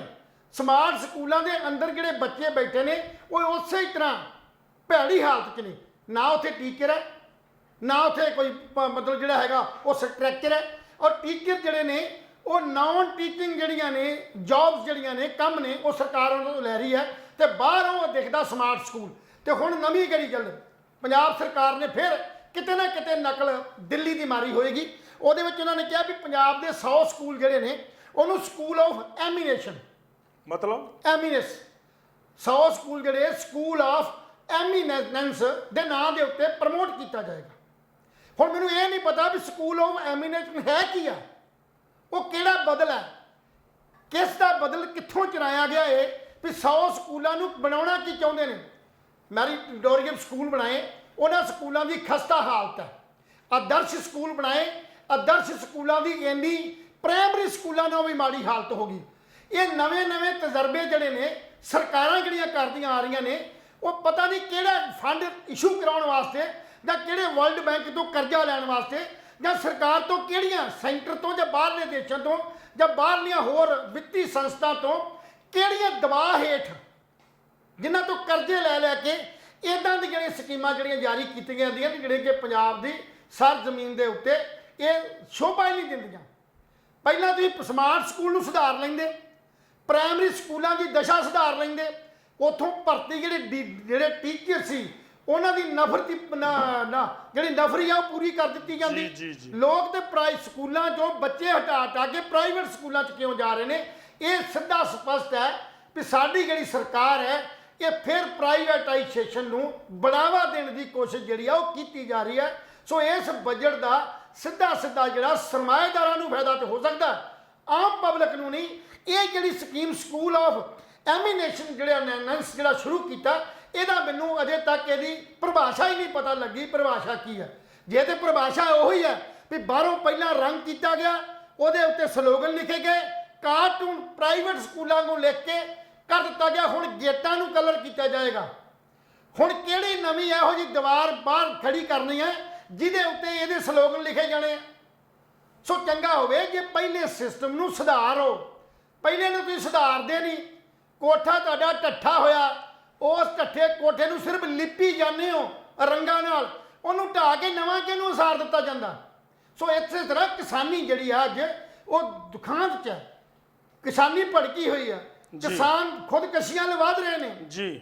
ਕੱਲ ਤੱਕ ਜਦੋਂ ਇਹ ਇਲੈਕਸ਼ਨ ਲੜਨੀ ਸੀ ਨਾ ਤੇ ਭਗਵੰਤ ਮਾਨ ਦੀ ਬਿਆਨੀ ਸੀ ਵੀ ਹੁਣ ਪੰਜਾਬ ਦੇ ਅੰਦਰ ਇੱਕ ਵੀ ਕਿਸਾਨ ਜਿਹੜਾ ਖੁਦਕਸ਼ੀ ਨਹੀਂ ਕਰੇਗਾ ਜੀ। ਪਰ ਅਗਲੇ ਦਿਨ ਬਾਅਦ ਜਦੋਂ ਚੋਣ ਹੋ ਗਈ, ਸਰਕਾਰ ਬਣ ਗਈ ਤੇ ਅਗਲੇ ਦਿਨ ਬਾਅਦ ਹੀ ਮਾਲਵੇ ਦੀ ਧਰਤੀ ਤੇ ਸੰਗਰੂਰ ਚੋਂ ਹੀ ਬੰਦਿਆਂ ਨੇ ਜਿਹੜੀ ਆਤਮ ਹੱਤਿਆ ਸ਼ੁਰੂ ਕਰ ਦਿੱਤੀ। ਉਹ ਕਹਿੰਦਾ ਸੀ ਕੋਈ ਟੀਚਰ, ਕੋਈ ਅਧਿਆਪਕ ਜਾਂ ਕੋਈ ਵੀ ਮੁਲਾਜ਼ਮ ਟੈਂਕੀਆਂ ਤੇ ਨਹੀਂ ਚੜੇਗਾ। ਉਹ ਸੰਗਰੂਰ ਤੋਂ ਕੁੜੀਆਂ ਨੇ ਸ਼ੁਰੂ ਕਰਤੀ ਟੈਂਕੀਆਂ ਤੇ ਚੜਨਾ। ਜੀ ਜੀ। ਸੋ ਮੇਰਾ ਕਹਿਣ ਦਾ ਭਾਵ ਹੈ ਅੱਗੇ ਇਹ ਚੱਲਦੇ ਜਿਹੜੇ ਬਜਟ ਹੈ, ਬਜਟ ਦੇ ਵਿੱਚ ਸਾਨੂੰ ਕੁਝ ਦਿਸਣਾ ਚਾਹੀਦਾ ਸੀ। ਜੀ। ਦਿਸਿਆ ਕੁਝ ਨਹੀਂ, ਨਕਲ ਮਾਰ ਕੇ ਇੱਕ ਕਿਤਾਬ ਦੇ ਤੌਰ ਤੇ ਉਹ ਛਾਪ ਦਿੱਤਾ ਗਿਆ। ਇੱਕ ਗੱਲ ਮੈਂ ਹੋਰ ਜਿਹੜੀ ਕਰਨੀ ਆ ਉਹ ਕਰਨ ਬਾਅਦ ਚ ਕਰਦਾ। ਸੋ ਇਸ ਕਰਕੇ ਇਹ ਗੱਲ ਤੇ ਦਵਾਈ ਦਿੱਤੀ ਗਈ ਆ। ਪੁੱਛਿਆ ਗਿਆ ਵੀ ਇਹ ਜਿਹੜਾ ਬਜਟ ਆ, ਇਹ ਬਜਟ ਨੂੰ ਪੇਪਰਲੈਸ ਕਿਉਂ ਕਰ ਦਿੱਤਾ ਗਿਆ, ਜਿਹੜਾ ਬਹੁਤ ਵੱਡਾ ਸਵਾਲ ਹੈ। ਪੇਪਰਲੈਸ ਤੇ ਕਰ ਦਿੱਤਾ ਗਿਆ, ਉਹਦੇ ਕਿ ਸਰਕਾਰ ਦੀ ਇਹ ਵਰਸ਼ਨ ਸੀ ਵੀ ਅਸੀਂ ਇੰਨੇ ਕਰੋੜ ਰੁਪਈਆ ਕਾਗਜ਼ ਤੋਂ ਬਚਤ ਕਰ ਦਿੱਤੀ ਆ ਤੇ ਅਸੀਂ ਡਿਜੀਟਲ ਕਰ ਦਿੱਤਾ ਗਿਆ। ਬਹੁਤ ਵਧੀਆ ਕਾਰਜ ਸੀ। ਪਰ ਦੂਸਰੇ ਪਾਸੇ ਅੱਜ ਦੀਆਂ ਸਾਰੀਆਂ ਅਖਬਾਰਾਂ ਦੇ ਪਹਿਲੇ ਪੇਜ ਦੇ ਉੱਤੇ ਐਡੀ ਵੱਡੀ ਐਡ ਦੇ ਦਿੱਤੀ ਗਈ ਹੈ ਕਿ ਉਹ ਫ੍ਰੀ ਦਿੱਤੀ ਗਈ ਹੈ। ਮੈਨੂੰ ਦੱਸਿਆ ਜਾਵੇ ਜੇ ਤੇ ਫ੍ਰੀ ਦਿੱਤੀ ਗਈ ਆ ਫਿਰ ਤੇ ਠੀਕ ਹੈ, ਤੇ ਜੇ ਇਹਦੇ ਉੱਤੇ ਸਾਡੇ ਖਰਚਾ ਜਿਹੜਾ ਸਾਡਾ ਟੈਕਸਾਂ ਦਾ ਜਿਹੜਾ ਸਾਡੇ ਕੋਲ ਲਿਆ ਗਿਆ ਉਹਨੂੰ ਆਪਣੀ ਮਸ਼ਹੂਰੀ ਵਾਸਤੇ ਤੁਸੀਂ ਕਿਵੇਂ ਦੇ ਦਿੱਤਾ ਵੀ? ਇੱਕ ਪਾਸੇ ਕਾਗਜ਼ ਬਚਾ ਰਹੇ ਹੋ ਤੇ ਦੂਜੇ ਪਾਸੇ ਤੁਸੀਂ ਐਡੀਆਂ ਵੱਡੀਆਂ ਐਡਾਂ ਦੇ ਕੇ ਸਰਕਾਰੀ ਖਜ਼ਾਨੇ ਨੂੰ ਚੂਨਾ ਲਾ ਰਹੇ ਹੋ, ਕਿਉਂ? ਸੋ ਇਹ ਜਿਹੜੀਆਂ ਆਪਾ ਵਿਰੋਧੀ ਗੱਲਾਂ ਜਿਹੜੀਆਂ ਨੇ ਉਹ ਸਰਕਾਰ ਦੀਆਂ ਜਦੋਂ ਸਾਹਮਣੇ ਆਉਂਦੀਆਂ ਨੇ ਤੇ ਵਿਰੋਧੀਆਂ ਨੂੰ ਇੱਥੇ ਬੋਲਣ ਦਾ ਮੌਕਾ ਮਿਲਦਾ ਹੈ। ਸੋ ਇਸੇ ਕਾਰਨ ਕਰਕੇ ਉਹ ਘਟਾਲਿਆਂ 'ਚ, ਹੇਰਾ ਫੇਰੀਆਂ 'ਚ, ਧੱਕੇਦਾਰੀਆਂ 'ਚ ਅੱਜ ਫਸੇ ਨਜ਼ਰ ਆਉਂਦੇ ਨੇ। ਤੇ ਕੱਲ ਨੂੰ ਜੇ ਆਪਣੀਆਂ ਇਹਨਾਂ ਆਪ ਹੁਦਰੀਆਂ ਤੋਂ ਸਰਕਾਰ ਨਹੀਂ ਬਚਦੀ ਤੇ ਆਉਣ ਵਾਲੇ 5 ਸਾਲਾਂ ਤੋਂ ਬਾਅਦ ਤੁਸੀਂ ਇਹਨਾਂ ਦੁਸ਼ਵਾਰੀਆਂ ਦਾ, ਇਹਨਾਂ ਹਾਲਾਤਾਂ ਦਾ ਮੁਕਾਬਲਾ ਤੁਸੀਂ ਖੁਦ ਕਰੋਗੇ। ਔਰ ਇਹੀ ਜਿਹੜੇ ਵਿਰੋਧੀ ਨੇ ਜਦੋਂ ਇਹਨਾਂ ਦੇ ਹੱਥਾਂ 'ਚ ਰਾਜ ਆਇਆ ਤੇ ਤੁਹਾਡੇ ਨਾਲ ਇਦਾਂ ਦਾ ਵਿਹਾਰ ਕਰਨਗੇ। ਸੋ ਚੰਗਾ ਹੋਵੇ ਜੇ ਤੁਸੀਂ ਉਹਨਾਂ ਤੋਂ ਸਬਕ ਸਿੱਖ ਕੇ ਆਪਣੇ ਆਪ ਨੂੰ ਸੁਧਾਰਨ ਦੇ ਯਤਨ ਕਰੋ। ਜੀ ਬਿਲਕੁਲ ਜੀ। ਸੋ ਲਹਿਲ ਸਾਹਿਬ ਨੇ ਜਿੰਨੀ ਵੀ ਗੱਲ ਕੀਤੀ, ਮਿਆਰੀ ਗੱਲ ਕੀਤੀ ਹੈ। ਔਰ ਬਜਟ ਦੇ ਵਿੱਚ ਜਿੱਥੇ ਵਿਰੋਧੀ ਧਿਰ ਘੇਰਦੇ ਹੋਏ ਨਜ਼ਰ ਆ ਰਹੇ ਨੇ, ਰਾਜਾ ਵੜਿੰਗ, ਪ੍ਰਤਾਪ ਸਿੰਘ ਬਾਜਵਾ ਜਾਂ ਕਾਂਗਰਸੀ ਹੋਰ ਲੀਡਰ, ਉਹਨਾਂ ਨੇ ਕਿਹਾ ਵੀ ਇਹ ਮੁੰਗੇਰੀ ਲਾਲ ਦੇ ਸੁਪਨਿਆਂ ਵਰਗਾ ਬਜਟ ਹੈ। ਇੱਕ ਹੋਰ ਆਪਾਂ ਗੱਲ ਕਰਦੇ ਹਾਂ 2-3 ਮਿੰਟ। 26,454 ਅਸਾਮੀਆਂ ਦੇ ਨਵੀਂ ਭਰਤੀ ਅਤੇ 36,000 ਮੁਲਾਜ਼ਮਾਂ ਦੇ ਰੈਗੂਲਰ ਕਰਨ ਲਈ ਆਵੇਗਾ ਬਿੱਲ। ਇਹ ਬਿੱਲ ਕਦੋਂ ਆਊਗਾ ਇਹਦੀ ਕੋਈ ਡੇਟ ਤੈਅ ਨਹੀਂ ਕੀਤੀ ਗਈ। ਪਹਿਲਾਂ ਚੰਨੀ ਸਰਕਾਰ ਨੇ ਵੀ 36,000 ਮੁਲਾਜ਼ਮਾਂ ਨੂੰ ਪੱਕੇ ਕਰਨ ਦੀ ਪ੍ਰਪੋਜ਼ਲ ਗਵਰਨਰ ਪੰਜਾਬ ਕੋਲੇ ਭੇਜੀ ਸੀ, ਜਿਹੜੀ ਕਿ ਰੱਦ ਹੋ ਗਈ ਬਾਅਦ ਦੇ ਵਿੱਚ। ਉਦੋਂ ਭਰਤੀ ਹੋਈ ਨਹੀਂ ਸੀ, ਲੇਕਿਨ ਪੂਰੇ ਪੰਜਾਬ ਦੇ ਵਿੱਚ ਬੋਰਡ ਲੱਗੇ ਚਰਨਜੀਤ ਸਿੰਘ ਚੰਨੀ ਮੁੱਖ ਮੰਤਰੀ ਪੰਜਾਬ ਦੇ ਕਿ ਅਸੀਂ 36,000 ਮੁਲਾਜ਼ਮ ਭਰਤੀ ਕਰ ਲਿਆ। ਉਸ ਤੋਂ ਬਾਅਦ ਇਲੈਕਸ਼ਨ ਹੋਈ ਸੀ ਇਸ ਗੱਲ ਦੀ, ਔਰ ਉਸ ਤੋਂ ਬਾਅਦ ਵਿੱਚ ਇਹ ਚੀਜ਼ ਤੇ ਬੈਨ ਲੱਗ ਗਿਆ ਸੀ ਵੀ 36,000 ਪੰਜਾਬ ਸਰਕਾਰ ਭਰਤੀ ਨਹੀਂ ਕਰ ਸਕਦੀ। ਇਹ ਪੰਜਾਬ ਸਰਕਾਰ ਨੇ ਹੁਣ ਇੱਕ ਹੋਰ ਝੁਰਲੂ ਫੜਾਤਾ ਬੇਰੁਜ਼ਗਾਰਾਂ ਨੂੰ ਵੀ ਤੁਹਾਨੂੰ ਕੱਚੇ ਮੁਲਾਜ਼ਮਾਂ ਨੂੰ ਵੀ ਤੁਹਾਨੂੰ ਅਸੀਂ ਪੱਕਿਆ ਕਰਾਂਗੇ। ਗਿੱਲ ਸਾਹਿਬ ਮੈਂ ਥੋੜੀ ਜਿਹੀ ਗੱਲ ਤੁਹਾਡੀ ਕੱਟਣ ਲੱਗਾ। ਜੀ। ਵੀ ਇਹਦੇ 'ਚ ਕੋਈ ਨਵੀਂ ਗੱਲ ਜਿਹੜੀ ਆ ਸਰਕਾਰ ਨੇ ਨਹੀਂ ਕੀਤੀ ਜੀ, ਸਪਸ਼ਟ ਹੈ। ਇਹ ਉਹੀ ਗੱਲ ਕੀਤੀ ਹੈ ਜਿਵੇਂ ਚਰਨਜੀਤ ਚੰਨੀ ਨੇ ਜਿਹੜੀ ਤੁਸੀਂ ਗੱਲ ਕੀਤੀ ਹੈ ਵੀ 26,000 ਜਿਹੜਾ ਨਵੀਂ ਭਰਤੀ ਤੇ 36,000 ਕੰਮ ਜਿਹੜੇ ਪੱਕੇ ਕਰਨੇ ਸੀ। ਜੀ ਸੇਮ ਗੱਲ ਹੈ, ਉਹੀ ਗੱਲ ਆ ਰਹੀ ਹੈ। ਉਹੀ ਗੱਲ ਨੂੰ ਇਹਨਾਂ ਨੇ ਅੱਗੇ ਲੈ ਕੇ ਤੇ ਉਹਨੂੰ ਪ੍ਰਚਾਰਨਾ ਸ਼ੁਰੂ ਕਰਤਾ। ਉਹ ਆਪਣਾ ਕ੍ਰੈਡਿਟ ਲੈਣ ਦੀ ਕੋਸ਼ਿਸ਼ ਕੀਤੀ, ਨਹੀਂ ਮਿਲਿਆ, ਇਹਨਾਂ ਦੇ ਹੱਥੀਂ ਆ ਗਈ। ਪਰ ਉਹਨਾਂ ਦੇ ਨਾਰਮਸ ਜਿਹੜੇ ਨੇ, ਪੱਕੇ ਕਰਨ ਦੇ ਨਾਰਮਸ ਜਿਹੜੇ ਨੇ, ਉਹਨਾਂ 'ਚ ਕੋਈ ਤਬਦੀਲੀ ਨਹੀਂ ਕੀਤੀ ਗਈ। ਜਿਹੜੀ ਟੈਕਨੀਕਲ ਮੁਸ਼ਕਲ ਹੈ ਉਹ ਸ਼ਾਇਦ ਆਮ ਪਬਲਿਕ ਨੂੰ, ਆਮ ਲੋਕਾਂ ਨੂੰ ਨਹੀਂ ਪਤਾ। ਇਹ ਸਿਰਫ ਪਤਾ ਕਿਹਨੂੰ ਆ? ਇਹ ਪਤਾ ਹੈ ਟ੍ਰੇਡ ਜਥੇਬੰਦੀਆਂ ਦੇ ਲੀਡਰਾਂ ਨੂੰ, ਜਿਹੜੇ ਲੀਡਰ ਪੰਜਾਬ ਗਵਰਨਮੈਂਟ ਦੇ ਟੇਬਲ ਦੇ ਉੱਤੇ ਆਪਣੀਆਂ ਫਾਈਲਾਂ ਜਿਹੜੀਆਂ ਬਣਾ ਰੱਖਦੇ ਰਹੇ ਨੇ ਕਿ ਸਾਡੇ ਕਰਮਚਾਰੀਆਂ ਦੀ ਪਕਿਆਈ ਜਿਹੜੀ ਹੈ ਉਹ ਇਹਨਾਂ ਆਧਾਰ ਤੇ ਹੋ ਸਕਦੀ ਹੈ ਜੇ ਤੁਸੀਂ ਆਹ ਜਿਹੜੀਆਂ ਟਰਮ ਐਂਡ ਕੰਡੀਸ਼ਨਾਂ ਖਤਮ ਕਰ ਦਿਓ ਤੇ। ਸੋ ਇਹ ਇੱਕ ਮੁਲਾਜ਼ਮਾਂ ਨਾਲ, ਕੱਚੇ ਮੁਲਾਜ਼ਮਾਂ ਨਾਲ ਧੋਖਾ ਬਹੁਤ ਵੱਡਾ ਹੋ ਰਿਹਾ। ਇਸ ਧੋਖੇ ਦੇ ਪਿੱਛੇ ਪੰਜਾਬ ਸਰਕਾਰ ਦੀ ਨੀਤ ਬਹੁਤ ਹੀ ਮਾੜੀ ਹੈ, ਕਿਉਂਕਿ ਜਦੋਂ ਤੱਕ ਉਸ ਸ਼ਰਤਾਂ ਦੀ ਕਟੌਤੀ ਨਹੀਂ ਕੀਤੀ ਜਾਂਦੀ, ਨਰਮ ਨਹੀਂ ਕੀਤੀਆਂ ਜਾਂਦੀਆਂ, ਉਦੋਂ ਤੱਕ ਇਹ 36000 ਕਰਮਚਾਰੀ ਪੱਕੇ ਨਹੀਂ ਹੋ ਸਕਦੇ। ਇਹ ਕਾਗਜ਼ ਤੇ ਸਾਫ਼ ਕਾਗਜ਼ ਤੇ ਨੀਲੀ ਸ਼ਾਹੀ ਨਾਲ ਲਿਖਿਆ ਗਿਆ ਹੈ ਜੀ ਜੀ। ਸੋ ਇਹ ਭੁਲੇਖਾ ਇੱਕ ਐਮਐਲਏ ਨੂੰ ਹੋ ਸਕਦਾ ਹੈ ਜਾਂ ਹੋਰਨਾਂ ਨੂੰ ਹੋ ਸਕਦਾ। ਟ੍ਰੇਡ ਜਥੇਬੰਦੀਆਂ ਜਿਹੜੀਆਂ ਮੁਲਾਜ਼ਮਾਂ 'ਚ ਵਰਗ 'ਚ ਕੰਮ ਕਰਦੀਆਂ ਨੇ ਉਹਨਾਂ ਨੂੰ ਭੁਲੇਖਾ ਨਹੀਂ ਹੋ ਸਕਦਾ, ਕਿਉਂਕਿ ਹਮੇਸ਼ਾ ਹੀ ਹਰ ਗੱਲ ਦਾ, ਜਿੱਥੋਂ ਤੱਕ ਨਵੀਂ ਭਰਤੀ ਦੀ ਗੱਲ ਹੈ ਜੀ, ਨਵੀਂ ਭਰਤੀ ਲਈ ਸਾਨੂੰ ਨਵੀਆਂ ਪੋਸਟਾਂ ਕ੍ਰੀਏਟ ਕਰਨੀਆਂ ਪੈਣਗੀਆਂ ਜੀ। ਉਹਨਾਂ ਦੀ ਕ੍ਰੀਏਸ਼ਨ ਤੋਂ ਬਾਅਦ ਪੂਰੇ ਨੋਰਮਸ ਦੇ ਅਨੁਸਾਰ ਉਹਨਾਂ ਦੀ ਭਰਤੀ ਕੀਤੀ ਜਾਏਗੀ ਜੀ। ਤਾਂ ਕਰਕੇ ਇਹ ਜਿਹੜਾ ਮਸਲਾ ਇਹ ਹੱਲ ਹੁੰਦਾ ਨਜ਼ਰ ਆਏਗਾ। ਤਾਂ ਹੀ ਤਾਂ ਸੁਪਰੀਮ ਕੋਰਟ ਦੇ ਅੰਦਰ ਜਿਹੜੀਆਂ ਇਹ ਪੱਕੇ ਹੋਣ ਦੀਆਂ ਜਿਹੜੀਆਂ ਸ਼ਰਤਾਂ ਸੀ ਉਹਦੇ ਕਰਕੇ ਹੀ ਸੁਪਰੀਮ ਕੋਰਟ ਨੇ ਇਹ ਰੱਦ ਕਰਤਾ ਸੀ ਮਸਲਾ ਵੀ ਇਹ 36000 ਕਰਮਚਾਰੀ ਪੱਕੇ ਨਹੀਂ ਕੀਤੇ ਜਾ ਸਕਦੇ, ਕਿਉਂਕਿ ਇਹਦੇ ਪਿੱਛੇ ਜਿਹੜੀ ਇਸ ਕਾਲ ਦੀ ਘਾਟ ਹੈ। ਸੋ ਇਹ ਬੈਨੀਫਿਟ ਕਿਸੇ ਸਰਕਾਰ ਨੂੰ ਨਹੀਂ ਦਿੱਤਾ ਜਾ ਸਕਦਾ ਜੀ। ਲਹਿਰ ਸਾਹਿਬ, ਲਹਿਰ ਸਾਹਿਬ ਇੱਕ ਮੈਂ ਤੁਹਾਨੂੰ ਇੰਟਰਰਪਟ ਕਰਦਾ ਜੀ। ਸਤਿ ਸ੍ਰੀ ਅਕਾਲ ਜੀ। ਸਤਿ ਸ਼੍ਰੀ ਅਕਾਲ ਜੀ। ਜੀ ਮੈਂ BBC ਟੋਰਾਂਟੋ ਤੋਂ ਬੋਲਦਾ, ਕੁਲਵੰਤ ਸਿੰਘ ਗਿੱਲ। ਤੁਹਾਡਾ ਮੈਸੇਜ ਸਾਨੂੰ ਮਿਲਿਆ ਸੀ ਤੇ ਸਾਡਾ ਲਾਈਵ ਸ਼ੋ ਚੱਲ ਰਿਹਾ ਸੀ। ਮੈਂ ਜਿਹੜਾ ਬਜਟ ਹੈ ਅੱਜ ਦਾ, ਉਸ ਬਜਟ ਦੀਆਂ ਤੁਸੀਂ ਕਾਪੀਆਂ ਸਾੜਨ ਜਾ ਰਹੇ ਹੋ ਐਜੂਕੇਸ਼ਨ ਬੋਰਡ ਦੇ ਬਾਹਰ। ਇਹਦਾ ਕਾਰਨ ਕੀ ਹੈ? ਐਸਾ ਕੀ ਹੈ ਪੰਜਾਬ ਸਰਕਾਰ ਵੱਲੋਂ ਪੇਸ਼ ਕੀਤਾ ਬਜਟ ਜਿਹਦੇ ਵਿੱਚ ਤੁਹਾਨੂੰ ਐਡਾ ਵੱਡਾ, ਤੁਹਾਡੀ ਯੂਨੀਅਨ ਨੂੰ ਐਡਾ ਵੱਡਾ ਵਿਰੋਧ ਕਰਨਾ ਪੈ ਰਿਹਾ ਹੈ? ਸਰ ਇਹਦੇ ਵਿੱਚ ਸਭ ਤੋਂ ਵੱਡੀ ਗੱਲ ਜੀ, ਤੁਹਾਡਾ ਸਾਰਿਆਂ ਦਾ ਪਹਿਲਾਂ ਪ੍ਰੈਸ ਵਾਲਿਆਂ ਦਾ ਧੰਨਵਾਦ ਜੀ, ਜਿਨ੍ਹਾਂ ਨੇ ਸਾਡੇ ਵਿਊ ਲੈਣ ਵਾਸਤੇ ਸਾਨੂੰ ਕਾਲ ਕੀਤੀ ਜੀ। ਸਰ ਉਹਦੇ ਵਿੱਚ ਇਹ ਗੱਲ ਹੈ ਜੀ, ਸਭ ਤੋਂ ਵੱਡਾ ਇਹ ਹੈ ਕਿ ਜਿਹੜੇ ਸਾਡਾ ਡੀਏ ਪੈਂਡਿੰਗ ਪਿਆ ਹੈ ਸਰਕਾਰ ਵੱਲ, ਉਹਦਾ ਕਿਤੇ ਵੀ ਇਹਨਾਂ ਨੇ ਜ਼ਿਕਰ ਨਹੀਂ ਕੀਤਾ ਸਰਕਾਰ ਨੇ ਬਜਟ ਦੇ ਵਿੱਚ। ਇਸ ਤੋਂ ਇਲਾਵਾ ਸਰ ਸਾਡੇ ਜਿਹੜੇ ਕੱਚੇ ਮੁਲਾਜ਼ਮ ਬੜੇ ਲੰਬੇ ਸਮੇਂ ਤੋਂ ਜਿਹੜੇ ਆ ਕੰਟਰੈਕਟ ਵਾਲੇ ਬੈਠੇ ਆ, ਅਡਹੌਕ ਵਾਲੇ ਬੈਠੇ, ਡੇਲੀ ਬੇਸਿਸ ਬੈਠੇ ਆ, ਉਹਨਾਂ ਨੂੰ ਪੱਕਿਆਂ ਕਰਨ ਵਾਸਤੇ ਕੋਈ ਵੀ ਤਜਵੀਜ਼ ਨਹੀਂ ਇਹਦੇ ਵਿੱਚ ਰੱਖੀ ਗਈ। ਤੇ ਤੀਜੀ ਗੱਲ ਜੀ, ਸਭ ਤੋਂ ਵੱਡੀ ਗੱਲ ਜਿਹੜੀ 2004 ਤੋਂ ਬਾਅਦ ਪੈਨਸ਼ਨ ਦਾ ਸਰ ਜਿਹੜਾ ਸਾਡਾ ਹੈਗਾ ਸੀ ਮਸਲਾ, ਕਿਉਂਕਿ ਜਦੋਂ ਸਰਕਾਰ ਇਹ ਨਹੀਂ ਸੀ ਬਣੀ ਉਦੋਂ ਇਸ ਸਰਕਾਰ ਨੇ ਸਾਨੂੰ ਕਿਹਾ ਸੀ ਕਿ ਅਸੀਂ ਤੁਹਾਡਾ ਆਉਂਦੇ ਸਾਲ ਪਹਿਲਾ ਜਿਹੜਾ ਬਜਟ ਹੋਊਗਾ ਉਹਦੇ ਵਿੱਚ ਤੁਹਾਡੀ ਪੁਰਾਣੀ ਪੈਨਸ਼ਨ ਬਹਾਲ ਕਰਾਂਗੇ।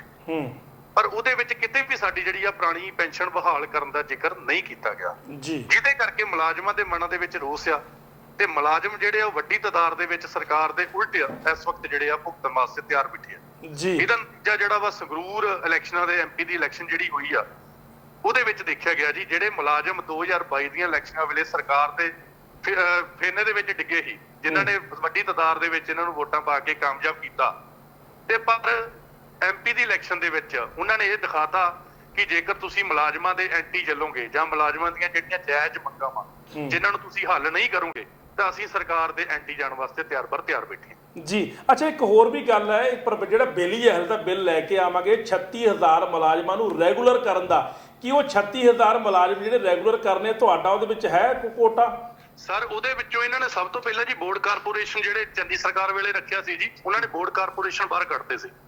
ਅੱਛਾ, ਉਹਨਾਂ ਨੇ ਤੁਹਾਡੇ ਪੰਜਾਬ ਸਕੂਲ ਸਿੱਖਿਆ ਬੋਰਡ ਦੇ ਜਿਹੜੇ ਮੁਲਾਜ਼ਮ ਬਾਹਰ ਹੀ ਕੱਢਤੇ। ਬੋਰਡ ਕਾਰਪੋਰੇਸ਼ਨ ਉਹਦੇ ਵਿੱਚ ਜ਼ਿਕਰ ਹੀ ਨਹੀਂ ਹੈਗਾ ਸਰ ਕਿਤੇ ਵੀ। ਨਹੀਂ ਇੱਕ ਹੈਲੋ, ਹਾਂਜੀ ਹਾਂਜੀ ਸਰ, ਜਿਹੜੇ 36000 ਪੱਕੇ ਕਰਨੇ ਸੀ, ਕਿ ਇਹਨਾਂ ਦੀਆਂ ਜਿਹੜੀਆਂ ਜਦੋਂ ਪੰਜਾਬ ਸਰਕਾਰ ਇਹਨਾਂ ਨੂੰ ਪੱਕੇ ਕਰੂਗੀ ਤੇ ਟਰਮ ਐਂਡ ਕੰਡੀਸ਼ਨ 'ਚ ਕੋਈ ਉਹਨਾਂ ਨੇ ਸੋਧ ਕੀਤੀ ਹੈ ਜਾਂ ਕੋਈ ਰਿਆਇਤ ਦਿੱਤੀ ਹੈ? ਸਰ ਉਹਦੇ ਵਿੱਚ ਕੋਈ ਵੀ ਹੈ ਜਿਹੜੀਆਂ ਕਰਮ ਕੰਡੀਸ਼ਨ ਇਹਨਾਂ ਨੇ ਰੱਖੀਆਂ ਹੋਈਆਂ ਮਨ ਜੀ, ਉਹ ਕੋਈ ਵੀ ਜਿਹੜਾ ਕਰਮਚਾਰੀ ਪੱਕਾ ਹੋਏਗਾ ਉਹਦੇ ਤੇ ਲਾਗੂ ਨਹੀਂ ਹੋਏਗੀ, ਕਿਉਂਕਿ ਡੇਲੀ ਵਾਲੇ ਇਹ ਕਹਿੰਦੇ ਆ ਜੀ ਵਿੱਚ ਉਹਨਾਂ ਦਾ ਕੋਈ ਕੋਰਟ ਕੇਸ ਨਹੀਂ ਹੋਣਾ ਚਾਹੀਦਾ ਜਾਂ ਆਊਟਸੋਰਸ ਨਹੀਂ ਹੋਣੇ ਚਾਹੀਦੇ, ਉਹ ਸਿੱਧੀ ਭਰਤੀ ਰਾਹੀਂ ਹੋਣੇ ਚਾਹੀਦੇ। ਐਸਾ ਕੋਈ ਮੁਲਾਜ਼ਮ ਹੀ ਨਹੀਂ ਹੈਗਾ ਸਰ ਜਿਹੜਾ ਆਊਟਸੋਰਸ ਦਾ ਜਿਹੜਾ ਮੁਲਾਜ਼ਮ ਸਿੱਧਾ ਆਇਆ ਹੋਵੇ। ਤੁਹਾਡੇ ਕਹਿਣ ਮੁਤਾਬਕ ਜਿਹੜੇ ਮੁਲਾਜ਼ਮ ਰੱਖੇ ਆ ਜੀ ਡੇਲੀ ਬੇਸਿਸ ਤੇ ਰੱਖੇ ਆ ਜਾਂ ਕੰਟਰੈਕਟ ਵਾਲੇ ਰੱਖੇ ਆ, ਸਰਕਾਰ ਦੀਆਂ ਸਮੇਂ-ਸਮੇਂ ਤੇ ਜਿਹੜੀਆਂ ਹਦਾਇਤਾਂ ਹੁੰਦੀਆਂ ਉਹਦੇ ਮੁਤਾਬਕ ਰੱਖੇ ਆ ਤੇ ਨਿਯਮਾਂ ਅਨੁਸਾਰ ਇਹਨਾਂ ਨੂੰ 3 ਸਾਲ ਦਾ ਪਰਖ ਕਾਲ ਪੂਰਾ ਹੋਣ ਤੋਂ ਬਾਅਦ ਪੱਕਿਆ ਕਰਨਾ ਬਣਦਾ ਜੀ। ਤੇ ਇਹਨਾਂ ਨੇ 3 ਸਾਲਾਂ ਬਾਅਦ, ਚਾਹੇ ਅਕਾਲੀ ਸਰਕਾਰ ਰਹੀ ਆ ਚਾਹੇ ਕਾਂਗਰਸ ਸਰਕਾਰ ਰਹੀ ਆ, ਇਹਨਾਂ ਨੇ ਨਹੀਂ ਪੱਕਿਆ ਕੀਤਾ। ਪਰ ਹੁਣ ਜਿਹੜੀ ਆਮ ਆਦਮੀ ਪਾਰਟੀ ਦੀ ਸਰਕਾਰ ਰਹੀ, ਇਹਨਾਂ ਨੇ ਵੀ ਪੱਕਿਆ ਕਰਨ ਵਾਸਤੇ ਕੋਈ ਰਾਹ ਰੱਖਿਆ ਹੀ ਨਹੀਂ, ਕਿਉਂਕਿ ਉਹ ਕੋਰਟ ਦੇ ਵਿੱਚ ਜਾ ਚੁੱਕੇ ਆ ਜੀ। ਉਹਨਾਂ ਵਿੱਚੋਂ ਕਈ ਮੁਲਾਜ਼ਮ ਕੋਰਟ ਦੇ ਵਿੱਚ ਉਹਨਾਂ ਨੇ ਆਸਰਾ ਲਿਆ ਵਾ ਕਿ ਸਾਨੂੰ ਪੱਕਿਆ ਕੀਤਾ ਜਾਵੇ ਜੀ। ਅੱਛਾ, ਸਰਕਾਰ ਕਹਿੰਦੀ ਹੈ ਕਿ ਉਹਨਾਂ ਦਾ ਜਿਹੜਾ ਵਾ ਕੋਰਟ ਕੇਸ ਤੁਸੀਂ ਵਾਪਸ ਨਹੀਂ ਲੈਂਦੇ, ਉਦੋਂ ਤੱਕ ਅਸੀਂ ਤੁਹਾਨੂੰ ਇਸ ਨੋਟੀਫਿਕੇਸ਼ਨ ਦੇ ਅਧੀਨ ਪੱਕਿਆ ਨਹੀਂ ਕਰ ਸਕਦੇ ਜੀ। ਅੱਛਾ, ਇੱਕ ਤਾਂ ਤੁਸੀਂ ਗੱਲ ਸਮਝਦੇ ਵੀ ਜਿਸ ਤਰ੍ਹਾਂ ਕਿ ਨਾਲ ਪਹਿਲਾਂ ਅਕਾਲੀਆਂ ਨੇ ਮੂਰਖ ਬਣਾਇਆ, ਫਿਰ ਕਾਂਗਰਸ ਨੇ ਮੂਰਖ ਬਣਾਇਆ ਤੇ ਇਸ ਆਮ ਆਦਮੀ ਪਾਰਟੀ ਨੇ ਵੀ ਮੂਰਖ ਬਣਾਇਆ ਲੋਕਾਂ ਨੂੰ। ਬਿਲਕੁਲ ਸਰ, ਮੂਰਖ ਵਾਲੀ ਗੱਲ ਹੈ ਜੀ। ਸਭ ਤੋਂ ਵੱਡੀ ਤਾਦਾਦ ਦੇ ਵਿੱਚ ਤੇ ਮੁਲਾਜ਼ਮ ਬੇਵਕੂਫ ਬਣੇ ਆ ਜੀ, ਕਿਉਂਕਿ ਮੁਲਾਜ਼ਮਾਂ ਨੂੰ ਜਦੋਂ ਮੁਲਾਜ਼ਮ ਧਰਨੇ ਲਾਉਂਦੇ ਸੀ ਕਾਂਗਰਸ ਸਰਕਾਰ ਵੇਲੇ ਤੇ ਉਦੋਂ ਮੁਲਾਜ਼ਮਾਂ ਦੇ ਕੋਲ ਆਪਣੇ ਵਿੱਤ ਸਕੱਤਰ ਸਾਹਿਬ ਜਿਹੜੇ ਹਰਪਾਲ ਚੀਮਾ ਜੀ ਆ, ਜੀ ਉਹ ਆ ਕੇ ਬੋਲਦੇ ਰਹੇ ਆ ਸਟੇਜਾਂ ਦੇ ਉੱਤੋਂ ਕਿ ਅਸੀਂ ਤੁਹਾਡੀ ਪੁਰਾਣੀ ਪੈਨਸ਼ਨ ਬਹਾਲ ਕਰਾਂਗੇ। ਪਰ ਜਦੋਂ ਉਹਨਾਂ ਦੀ ਆਪਣੀ ਸਰਕਾਰ ਆਈ, ਆਪਣੀ ਸਰਕਾਰ ਦੇ ਵਿੱਚ ਵਿੱਤ ਸਕੱਤਰ ਬਣੇ ਆ, ਪਰ ਉਹਨਾਂ ਨੇ ਐਸਾ ਕੋਈ ਵੀ ਜਿਹੜਾ ਵਾ ਮੁੱਦਾ ਉੱਥੇ ਨਹੀਂ ਚੁੱਕਿਆ ਕਿ ਇਹਨਾਂ ਨਾਲ ਮੈਂ ਵਾਅਦਾ ਕੀਤਾ, ਪ੍ਰੋਮਿਸ ਕੀਤਾ ਮੁਲਾਜ਼ਮਾਂ ਨਾਲ, ਇਹਨਾਂ ਨੇ ਵੱਡੀ ਤਾਦਾਦ ਦੇ ਵਿੱਚ ਸਾਨੂੰ ਵੋਟਾਂ ਪਾਈਆਂ ਤੇ ਇਹਨਾਂ ਦੀ ਪੁਰਾਣੀ ਪੈਨਸ਼ਨ ਬਹਾਲ ਕੀਤੀ ਜਾਵੇ। ਤੁਸੀਂ ਜਿੱਤਣ ਤੋਂ ਬਾਅਦ ਕਦੇ ਮਿਲਣ ਦੀ ਕੋਸ਼ਿਸ਼ ਨਹੀਂ ਕੀਤੀ ਇਹਨਾਂ ਨੂੰ, ਵਿੱਤ ਮੰਤਰੀ ਸਾਹਿਬ ਮਿਲ ਕੇ ਆਏ ਆ ਜੀ, ਪਿਛਲੇ ਹਫਤੇ ਅਸੀਂ ਮਿਲ ਕੇ ਆਏ ਆ ਜੀ। ਭਗਵੰਤ ਮਾਨ ਸਾਹਿਬ ਨੂੰ ਵੀ ਸਾਡੀ ਜਿਹੜੇ ਕਨਵੀਨਰ ਆ ਉਹ ਮਿਲ ਕੇ ਆਏ ਆ ਜੀ ਪਿਛਲੇ ਹਫਤੇ। ਪਰ ਉਹਨਾਂ ਨੇ ਉੱਥੇ ਆਸ਼ਵਾਸਨ ਦਿੱਤਾ ਸੀ ਕਿ ਰਾਜਸਥਾਨ ਜਿਹੜੀ ਸਰਕਾਰ ਆ, ਅਸੀਂ ਉਹਦੇ ਨਾਲ ਤਾਲਮੇਲ ਕਰ ਰਹੇ ਆ, ਉੱਥੋਂ ਅਸੀਂ ਫਾਈਲਾਂ ਮੰਗਵਾ ਰਹੇ ਆ ਜਿਹਦੇ ਅਧੀਨ ਤੁਹਾਡੀ 2004 ਤੋਂ ਬਾਅਦ ਪੈਨਸ਼ਨ ਬਹਾਲ ਕਰ ਦਿੱਤੀ ਜਾਊਗੀ। ਇਹ ਰਾਜਸਥਾਨ ਦੀ, ਇਹ ਤਾਂ ਪੰਜਾਬ ਸਰਕਾਰ ਦਾ ਨਿੱਜੀ ਫੈਸਲਾ, ਰਾਜਸਥਾਨ ਸਰਕਾਰ ਨਾਲ ਕੀਤਾ ਲੱਗਾ। ਸਾਨੂੰ ਜਿਹੜਾ ਉੱਥੇ ਇਹਨਾਂ ਨੇ ਕਿਹਾ ਗਿਆ ਕਿ ਜਿਹੜੀ ਉਹਨਾਂ ਨੇ ਲਾਗੂ ਕੀਤੀ ਆ ਤੇ ਅਸੀਂ ਉਹਨਾਂ ਦੇ ਬਿਹਾਫ ਦੇ ਉੱਤੇ ਉਹਨਾਂ ਨੂੰ ਆਧਾਰ ਬਣਾ ਕੇ ਅਸੀਂ ਜਿਹੜੀ ਆ ਪੰਜਾਬ ਦੇ ਵਿੱਚ ਲਾਗੂ ਕਰਾਂਗੇ। ਨਹੀਂ ਇਹਨੇ ਕੇਜਰੀਵਾਲ ਨੂੰ ਪੁੱਛਣਾ ਆਉਣਾ ਮੇਰੇ ਹਿਸਾਬ ਨਾਲ, ਕੇਜਰੀਵਾਲ ਤੋਂ ਪ੍ਰਵਾਨਗੀ ਲੈਣੀ ਹੋਣੀ ਇਹਨਾਂ ਨੇ। ਬਿਲਕੁਲ ਸਰ। ਜੀ ਤੁਹਾਡਾ ਬਹੁਤ ਬਹੁਤ ਸ਼ੁਕਰੀਆ, ਤੁਹਾਨੂੰ ਮੈਂ ਬਿਨਾਂ ਨੋਟਿਸ ਦਿੱਤੇ ਲਾਈਵ ਲੈ ਲਿਆ ਅੱਜ। ਨਹੀਂ ਥੈਂਕ ਯੂ ਸਰ। ਹਾਂ ਸ਼ੁਕਰੀਆ ਸਰ, ਸ਼ੁਕਰੀਆ। ਦੇਖੋ ਲੈਲ ਸਾਹਿਬ ਪਤਾ ਕੀ ਗੱਲ ਹੈ, ਦੇਖੋ ਹਾਲਾਤ ਤਾਂ ਵੱਧ ਤੋਂ ਬੱਤਰ ਹੋ ਚੁੱਕੇ ਨੇ। ਜਿੰਨਾ ਮੁਲਾਜ਼ਮਾਂ ਦੇ ਕਰਕੇ ਇਹ ਚੋਣਾਂ ਜਿੱਤੇ, 92 ਵਿਧਾਇਕ ਬਣੇ, ਉਹ ਮੁਲਾਜ਼ਮ ਅੱਜ ਸੜਕਾਂ ਤੇ ਉਤਰਨ ਲਈ, ਮਰਨ ਦੇ ਲਈ ਤਿਆਰ ਬੈਠੇ ਨੇ। ਗਿੱਲ ਸਾਹਿਬ, ਮੈਂ ਜਦੋਂ ਇਹ ਤੁਸੀਂ ਬਜਟ ਦੀ ਗੱਲ ਕੀਤੀ ਸੀ ਨਾ, ਜੀ ਤਾਂ ਮੈਂ ਇਹ ਤੋਂ ਸ਼ੁਰੂ ਕੀਤੀ ਸੀ ਗੱਲ। ਤੁਸੀਂ ਉਦੋਂ ਕਹਿਤਾ ਵੀ ਇਹਨੂੰ ਆਪਾਂ ਸੈਕਿੰਡ ਲੈ ਲਾਂਗੇ, ਕਿਉਂਕਿ ਇਹ ਮਸਲਾ ਚੋਣਾਂ ਲੜਨ ਤੋਂ ਪਹਿਲਾਂ ਤੋਂ ਇਹ ਸਾਡੀ ਮਤਲਬ ਸਭ ਤੋਂ ਪਹਿਲਾਂ ਡਿਮਾਂਡ ਸੀ ਮੁਲਾਜ਼ਮ ਧਿਰਾਂ ਦੀ, ਵੀ ਸਾਡੀਆਂ ਜਿਹੜੀਆਂ ਬੁਨਿਆਦੀ ਸਾਡੀਆਂ ਜਿਹੜੀਆਂ ਮੰਗਾਂ ਨੇ ਜੀ, ਉਹਨਾਂ ਤੇ ਗੌਰ ਕੀਤਾ ਜਾਵੇ। ਕਿਉਂਕਿ ਸਾਡੀਆਂ ਮੁੱਖ ਮੰਗਾਂ ਤਾਂ ਸਿੱਧ ਸਪਸ਼ਟ ਸੀ ਵੀ ਜਿਹੜੇ 2004 ਤੋਂ ਬਾਅਦ ਭਰਤੀ ਹੋਏ ਨੇ, ਜਿਨ੍ਹਾਂ ਨੂੰ ਨਵੀਂ ਸਕੀਮ 'ਚ ਲੈ ਕੇ ਆਂਦਾ ਹੋਇਆ, ਉਹਨਾਂ ਨੂੰ ਪੁਰਾਣੀ ਪੈਨਸ਼ਨ ਸਕੀਮ ਬਹਾਲ ਕੀਤੀ ਜਾਵੇ। ਇਹ ਸਾਡੀ ਪਹਿਲੀ ਮੰਗ ਸੀ ਮੁਲਾਜ਼ਮ ਧਿਰਾਂ ਦੀ। ਔਰ ਦੂਸਰੀ ਮੰਗ ਇਹ ਸੀ ਵੀ ਜਿਹੜੇ ਕੱਚੇ ਮੁਲਾਜ਼ਮ ਨੇ ਉਹਨਾਂ ਨੂੰ ਪੱਕਿਆਂ ਕੀਤਾ ਜਾਵੇ, ਕਿਉਂਕਿ ਪੱਕੇ ਕਰਨ ਵਾਸਤੇ ਇੱਕ ਬਹੁਤ ਵੱਡਾ ਜਿਹੜਾ ਉਹ ਅਡਾਪਟ ਕਰਨਾ ਪੈਣੀ ਪਾਲਿਸੀ, ਪ੍ਰੋਸੀਜਰ ਹੈ ਇਹਦਾ ਲੈਲ ਸਾਹਿਬ। ਸੋ ਇਸ ਕਰਕੇ ਤੀਸਰੀ ਗੱਲ ਇਹ ਹੈ ਵੀ ਇਸ ਬਜਟ ਦੇ ਵਿੱਚ ਜਿਹੜਾ ਸਾਡਾ 6ਵਾਂ ਤਨਖਾਹ ਕਮਿਸ਼ਨ ਸੀ, ਉਹਦੇ ਅਜੇ ਤੱਕ ਬਕਾਏ ਜਿਹੜੇ ਨੇ ਉਹ ਸਰਕਾਰ ਨੇ ਦਿੱਤੇ ਨਹੀਂ, ਉਹਦੇ 'ਚ ਜ਼ਿਕਰ ਨਹੀਂ ਕੀਤਾ, ਉਹਦੇ ਲਈ ਕੋਈ ਫੰਡ ਨਹੀਂ ਰੱਖਿਆ। ਚੌਥਾ, ਜਿਹੜੀਆਂ ਸਾਡੇ ਡੀਏ ਦੀਆਂ ਕਿਸ਼ਤਾਂ ਪੈਂਡਿੰਗ ਪਈਆਂ ਨੇ, ਉਹਨਾਂ ਦੇ ਬਕਾਏ ਦੇਣ ਦੀ ਗੱਲ ਅਜੇ ਤੱਕ ਇਸ ਬਜਟ 'ਚ ਤਜਵੀਜ਼ 'ਚ ਕਦੇ ਆਈ ਨਹੀਂ ਗੱਲ, ਉਹਦੇ ਫੰਡ ਰਿਜ਼ਰਵ ਰੱਖੇ ਨਹੀਂ ਗਏ, ਤੇ ਫਿਰ ਦਿੱਤੇ ਕਿੱਥੇ ਜਾਣਗੇ?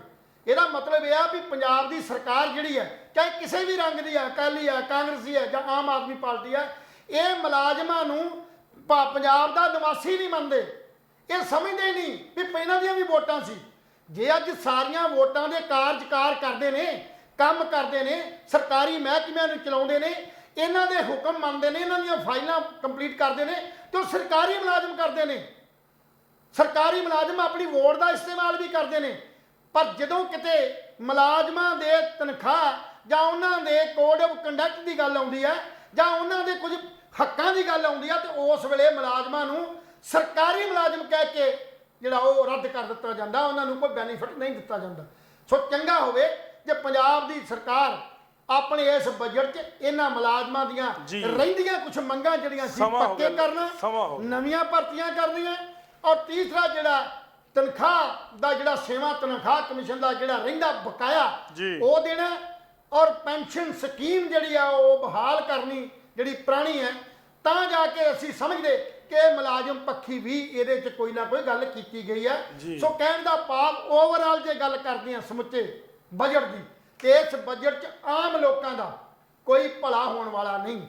ਕਿ ਇਹਦੇ 'ਚ ਕੋਈ ਗਰੰਟੀ ਨਹੀਂ ਵੀ 1 ਮਹੀਨੇ ਬਾਅਦ ਜਿਵੇਂ ਇਹਨਾਂ ਨੇ ਕਿਹਾ ਵੀ ਕੋਈ ਟੈਕਸ ਨਹੀਂ ਲੱਗੇਗਾ। ਨਹੀਂ ਲੈਲ ਸਾਹਿਬ, ਮੈਂ ਜਿਹੜੀ ਸਰਕਾਰ ਨੇ ਆਮ ਲੋਕਾਂ ਵਾਸਤੇ ਪਤਾ ਕੀ ਕੀਤਾ? ਘਰੋਂ ਬਾਹਰ ਨਾ ਨਿਕਲੋ, ਕਿਸੇ ਕੰਮ ਤੇ ਨਾ ਜਾਓ, ਭਗਵੰਤ ਮਾਨ ਦੇ ਬੰਦੇ ਘਰੇ ਘਰੇ ਜਾ ਕੇ ਆਟਾ ਦਾਲ ਦੇ ਰਾਸ਼ਨ ਦੇ ਕੇ ਆਇਆ ਕਰਨਗੇ। ਬਸ ਉਹ ਆਟਾ ਦਾਲ ਬਜਟ ਰੱਖ ਲਿਆ 500 ਕਰੋੜ, ਜਿਹੜਾ ਕਿ ਲੋਕਾਂ ਨੇ ਮੰਗੇ ਨਹੀਂ ਕਿ ਸਾਨੂੰ ਘਰੇ ਜਾ ਕੇ ਕਣਕ ਦੇ ਕੇ ਆਓ।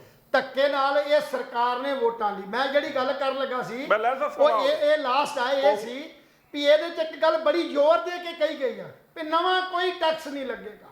ਮੰਨ ਲਿਆ ਨਹੀਂ ਲੱਗੇਗਾ, ਪਰ 1 ਮਹੀਨੇ ਤੋਂ ਬਾਅਦ ਕੀ ਇਹ ਯਕੀਨ ਦਿਵਾਉਂਦੀ ਆ ਸਰਕਾਰ, ਜਾਂ ਇਹ 'ਚ ਕੋਈ ਗਰੰਟੀ ਲਿਖੀ ਹੈ ਵੀ ਤੇਲ ਪੈਟਰੋਲ ਡੀਜ਼ਲ ਤੇ ਹੋਰਨਾਂ ਤੇਲਾਂ ਦਾ ਖਰਚਾ ਨਹੀਂ ਵਧੇਗਾ, ਬਿਜਲੀ ਮਹਿੰਗੀ ਨਹੀਂ ਹੋਏਗੀ, ਬੱਸਾਂ ਦਾ ਕਿਰਾਇਆ ਮਹਿੰਗਾ ਨਹੀਂ ਹੋਏਗਾ, ਖਾਣ ਵਾਲੇ ਤੇਲ, ਖਾਣ ਵਾਲਾ ਆਟਾ, ਖਾਣ ਵਾਲੀਆਂ ਦਾਲਾਂ ਜਾਂ ਹੋਰ ਖਰਚੇ ਉਹ ਮਹਿੰਗੇ ਨਹੀਂ ਹੋਣਗੇ।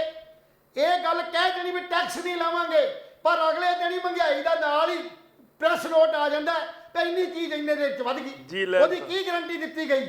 ਸੋ ਮੇਰਾ ਕਹਿਣ ਦਾ ਭਾਵ ਜਿਹੜਾ ਧੱਕੇ ਨਾਲ 500 ਕਰੋੜ ਰੱਖ ਲਿਆ, ਇਹ ਇਹ ਗੱਲ ਤਾਂ- 500 ਕਰੋੜ ਸਿਰਫ ਤੇ ਸਿਰਫ ਜਿਹੜਾ ਜੀ। ਇਹ ਲੋਕਾਂ ਦੇ ਵਿਖਾਵੇ ਲਈ ਹੈ। ਲੈ ਲੋਕਾਂ ਦੇ ਸਾਹਿਬ। ਦਰਵਾਜ਼ੇ 'ਚ ਦਾਲ ਤੇ ਆਟਾ ਪਹੁੰਚਾਉਣ ਦਾ ਜਿਹੜਾ ਨਵਾਂ ਇਹ ਟ੍ਰੈਂਡ ਸ਼ੁਰੂ ਕਰ ਲਿਆ, ਉਹਦੇ ਨਾਲ ਖਰਚਾ ਵਧੇਗਾ, ਘਟੇਗਾ ਥੋੜਾ। ਜੀ ਸਮਾਂ ਹੋ ਗਿਆ ਲੈਲ ਸਾਹਿਬ। ਸੋ ਇਸ ਕਰਕੇ ਇਹ ਜੇ ਓਵਰਆਲ ਆਪਾਂ ਗੱਲ ਕਰਦੇ ਹਾਂ ਤੇ ਇਸ ਬਜਟ ਨੂੰ ਜਦੋਂ ਚੰਗੀ ਤਰ੍ਹਾਂ ਘੋਖਿਆ ਤੇ ਪੜਤਾਲਿਆ ਜਾਂਦਾ, ਜਾਂ ਸਾਡੇ ਜਿੰਨੇ ਵੀ ਆਰਥਿਕ ਵਿਗਿਆਨੀ ਨੇ, ਮਾਹਰ ਨੇ ਜਾਂ ਬੁੱਧੀਜੀਵੀ ਨੇ, ਜਾਂ ਇਸ ਚੀਜ਼ ਨੂੰ ਬੜੀ ਪਾਰਖੂ ਅੱਖ ਤੇ ਪਾਰਖੂ ਆਪਣੀ ਨਜ਼ਰੀਏ ਨਾਲ ਵੇਖਦੇ ਨੇ, ਤੇ ਉਹਦੇ ਚੋਂ ਸਾਫ਼ ਨਿਕਲ ਕੇ ਆਉਂਦਾ ਕਿ ਦੂਜੀਆਂ ਸਰਕਾਰਾਂ ਵੱਲੋਂ ਕੀਤੇ ਗਏ ਪਹਿਲੇ ਬਜਟਾਂ ਦੇ ਵਾਂਗ ਇਹ ਵੀ ਜਿਹੜਾ ਬਜਟ ਹੈ ਉਹ ਲੁਭਾਉਣਾ ਤਾਂ ਜ਼ਰੂਰ ਹੋ ਸਕਦਾ, ਪਰ ਇਹ 'ਚ ਹੈ ਕੁਛ ਨਹੀਂ। ਜੀ, ਲੋਕਾਂ ਦੇ ਜੀ, ਵਾਸਤੇ ਜੀ। ਕੁਛ ਨਹੀਂ ਦਿੱਤਾ ਗਿਆ, ਲੈਲ ਸਾਹਿਬ ਸਗੋਂ ਨੇ ਨਵਾਂ clear ਖਰਚਾ ਕਰਤਾ। ਅਖਬਾਰਾਂ ਨੂੰ ਬਹੁਤ ਵੱਡੇ ਇਸ਼ਤਿਹਾਰ ਦੇ ਕੇ ਆਹ ਇੱਕ ਨਵਾਂ ਖਰਚਾ ਜਿਹੜਾ ਲੈਲ ਪੰਜਾਬ ਸਾਹਿਬ- ਸਰਕਾਰ ਦੇ ਸਿਰ ਦੇ ਉੱਤੇ ਜਾਂ ਲੋਕਾਂ ਦੇ ਸਿਰ ਦੇ ਉੱਤੇ ਜਿਹੜਾ ਉਹ ਲੈਲ ਸਾਹਿਬ ਪਾ ਦਿੱਤਾ ਗਿਆ। ਮੈਂ ਜਾਣ ਤੋਂ ਪਹਿਲਾਂ ਚੀਜ਼ ਦਿਖਾਵਾਂ। ਸੋ, ਹਾਂ। ਆ ਦੇਖੋ ਜੀ, ਇਹ ਇਸ਼ਤਿਹਾਰ free ਨਹੀਂ ਲੱਗਾ। ਇਹ 7-8 ਲੱਖ ਦਾ ਇਸ਼ਤਿਹਾਰ ਹੈ ਜੀ। ਇਹ ਇੱਕ ਅਖਬਾਰ ਦੀ ਗੱਲ ਕਰਦੇ ਆ, ਸਮੁੱਚੀਆਂ ਪੰਜਾਬ ਦੀਆਂ ਅਖਬਾਰਾਂ ਨੂੰ ਇੰਨੇ ਕਰੋੜ ਰੁਪਏ ਦਾ ਜਿਹੜਾ ਅੱਜ ਨਵਾਂ ਟੈਕਸ ਜਿਹੜਾ ਸਾਡੇ ਸਿਰ ਦੇ ਉੱਤੇ, ਇੱਕ ਨਵਾਂ ਸਾਡੇ ਖਜ਼ਾਨੇ ਤੋਂ ਜਿਹੜਾ ਪੈਸਾ ਚਲੇ ਗਿਆ, ਇਹਦਾ ਹਿਸਾਬ ਕਿਤਾਬ ਕੌਣ ਦਊਗਾ? ਔਰ ਇਹਦੇ ਦੂਜੇ ਪਾਸੇ ਜਿਹੜਾ ਜੀ ਪੇਪਰਲੈਸ ਜਿਹੜਾ ਸੀ ਜਿਹੜਾ ਬਜਟ ਇਸ਼ੂ ਕੀਤਾ ਗਿਆ, ਇਹਨਾਂ ਦੋਨਾਂ ਨੂੰ ਕੰਟਰਡਾਈਜ਼ ਕਿਵੇਂ ਕੀਤਾ ਜਾ ਸਕਦਾ? ਇਹਨਾਂ ਨੂੰ ਦੇਖਿਆ ਜਾਵੇ ਵੀ ਖਾਣ ਵਾਲੇ ਦੰਦ ਹੋਰ ਨੇ, ਵਿਖਾਉਣ ਵਾਲੇ ਦੰਦ ਹੋਰ ਨੇ। ਜੀ, ਸੋ ਸ਼ੁਕਰੀਆ। ਇਸ ਕਰਕੇ ਸ਼ੁਕਰੀਆ। ਅਸੀਂ ਚਾਹੁੰਦੇ ਹਾਂ ਪੰਜਾਬ ਦੇ ਲੋਕਾਂ ਨੂੰ ਆਪਣੀ ਨਜ਼ਰ ਖੋਲ ਕੇ ਰੱਖਣ, ਜਾਗੋ। ਆਪਣੀ ਸੋਚ ਖੋਲ ਕੇ ਰੱਖਣ। ਜਾਗੋ, ਜਾਗੋ, ਇਹਨਾਂ ਜਾਗੋ। ਹਾਂ, ਇਹਨਾਂ ਰਾਜਨੀਤਿਕ ਲੋਕਾਂ ਦਾ ਕਿਰਦਾਰ ਸਾਰਿਆਂ ਦਾ ਇੱਕ ਜੈਸਾ, ਇੱਕੋ ਜਿਹਾ, ਇੱਕੋ ਤਰ੍ਹਾਂ ਦਾ, ਇੱਕੋ ਹੀ ਸੋਚ ਹੈ, ਬਦਲਾਅ ਕਿਤੇ ਨਜ਼ਰ ਨਹੀਂ ਆਉਂਦਾ। ਸੋ ਤੁਸੀਂ ਜਦੋਂ ਤੱਕ ਆਪਣਾ ਇਕੱਠ ਏਕਤਾ ਨਹੀਂ ਬਣਾਉਂਦੇ, ਉਦੋਂ ਤੱਕ ਲੋਕ ਰਾਜ ਆਉਣ ਦੀ ਸੰਭਾਵਨਾ ਨਹੀਂ ਪੈਦਾ ਹੋ ਜੀ ਸ਼ੁਕਰੀਆ ਲੈਲ ਸਾਹਿਬ। ਦੋਸਤੋ, ਤੁਹਾਨੂੰ ਅੱਜ ਦੀ ਚਰਚਾ ਕਿਸ ਤਰ੍ਹਾਂ ਦੀ ਲੱਗੀ? ਅਸੀਂ ਬਜਟ ਤੇ ਚਰਚਾ ਕੀਤੀ ਔਰ ਸਰਕਾਰ ਵੱਲੋਂ ਜਿਹੜੇ ਲੋਕਾਂ ਨੂੰ ਝੁੰਡ ਨੂੰ ਫੜਾਏ ਨੇ ਉਹ ਤੇ ਚਰਚਾ ਕੀਤੀ। ਕੱਲ ਫਿਰ ਮਿਲਾਂਗੇ ਕਿਸੇ ਨਵੀਂ ਚਰਚਾ ਦੇ ਨਾਲ। ਤਦ ਤੱਕ ਲਈ ਹੁਣ ਚਰਚਾ ਦੀ ਸਮੁੱਚੀ ਟੀਮ ਨੂੰ ਇਜਾਜ਼ਤ ਦਿਓ। ਰੱਬ ਰਾਖਾ।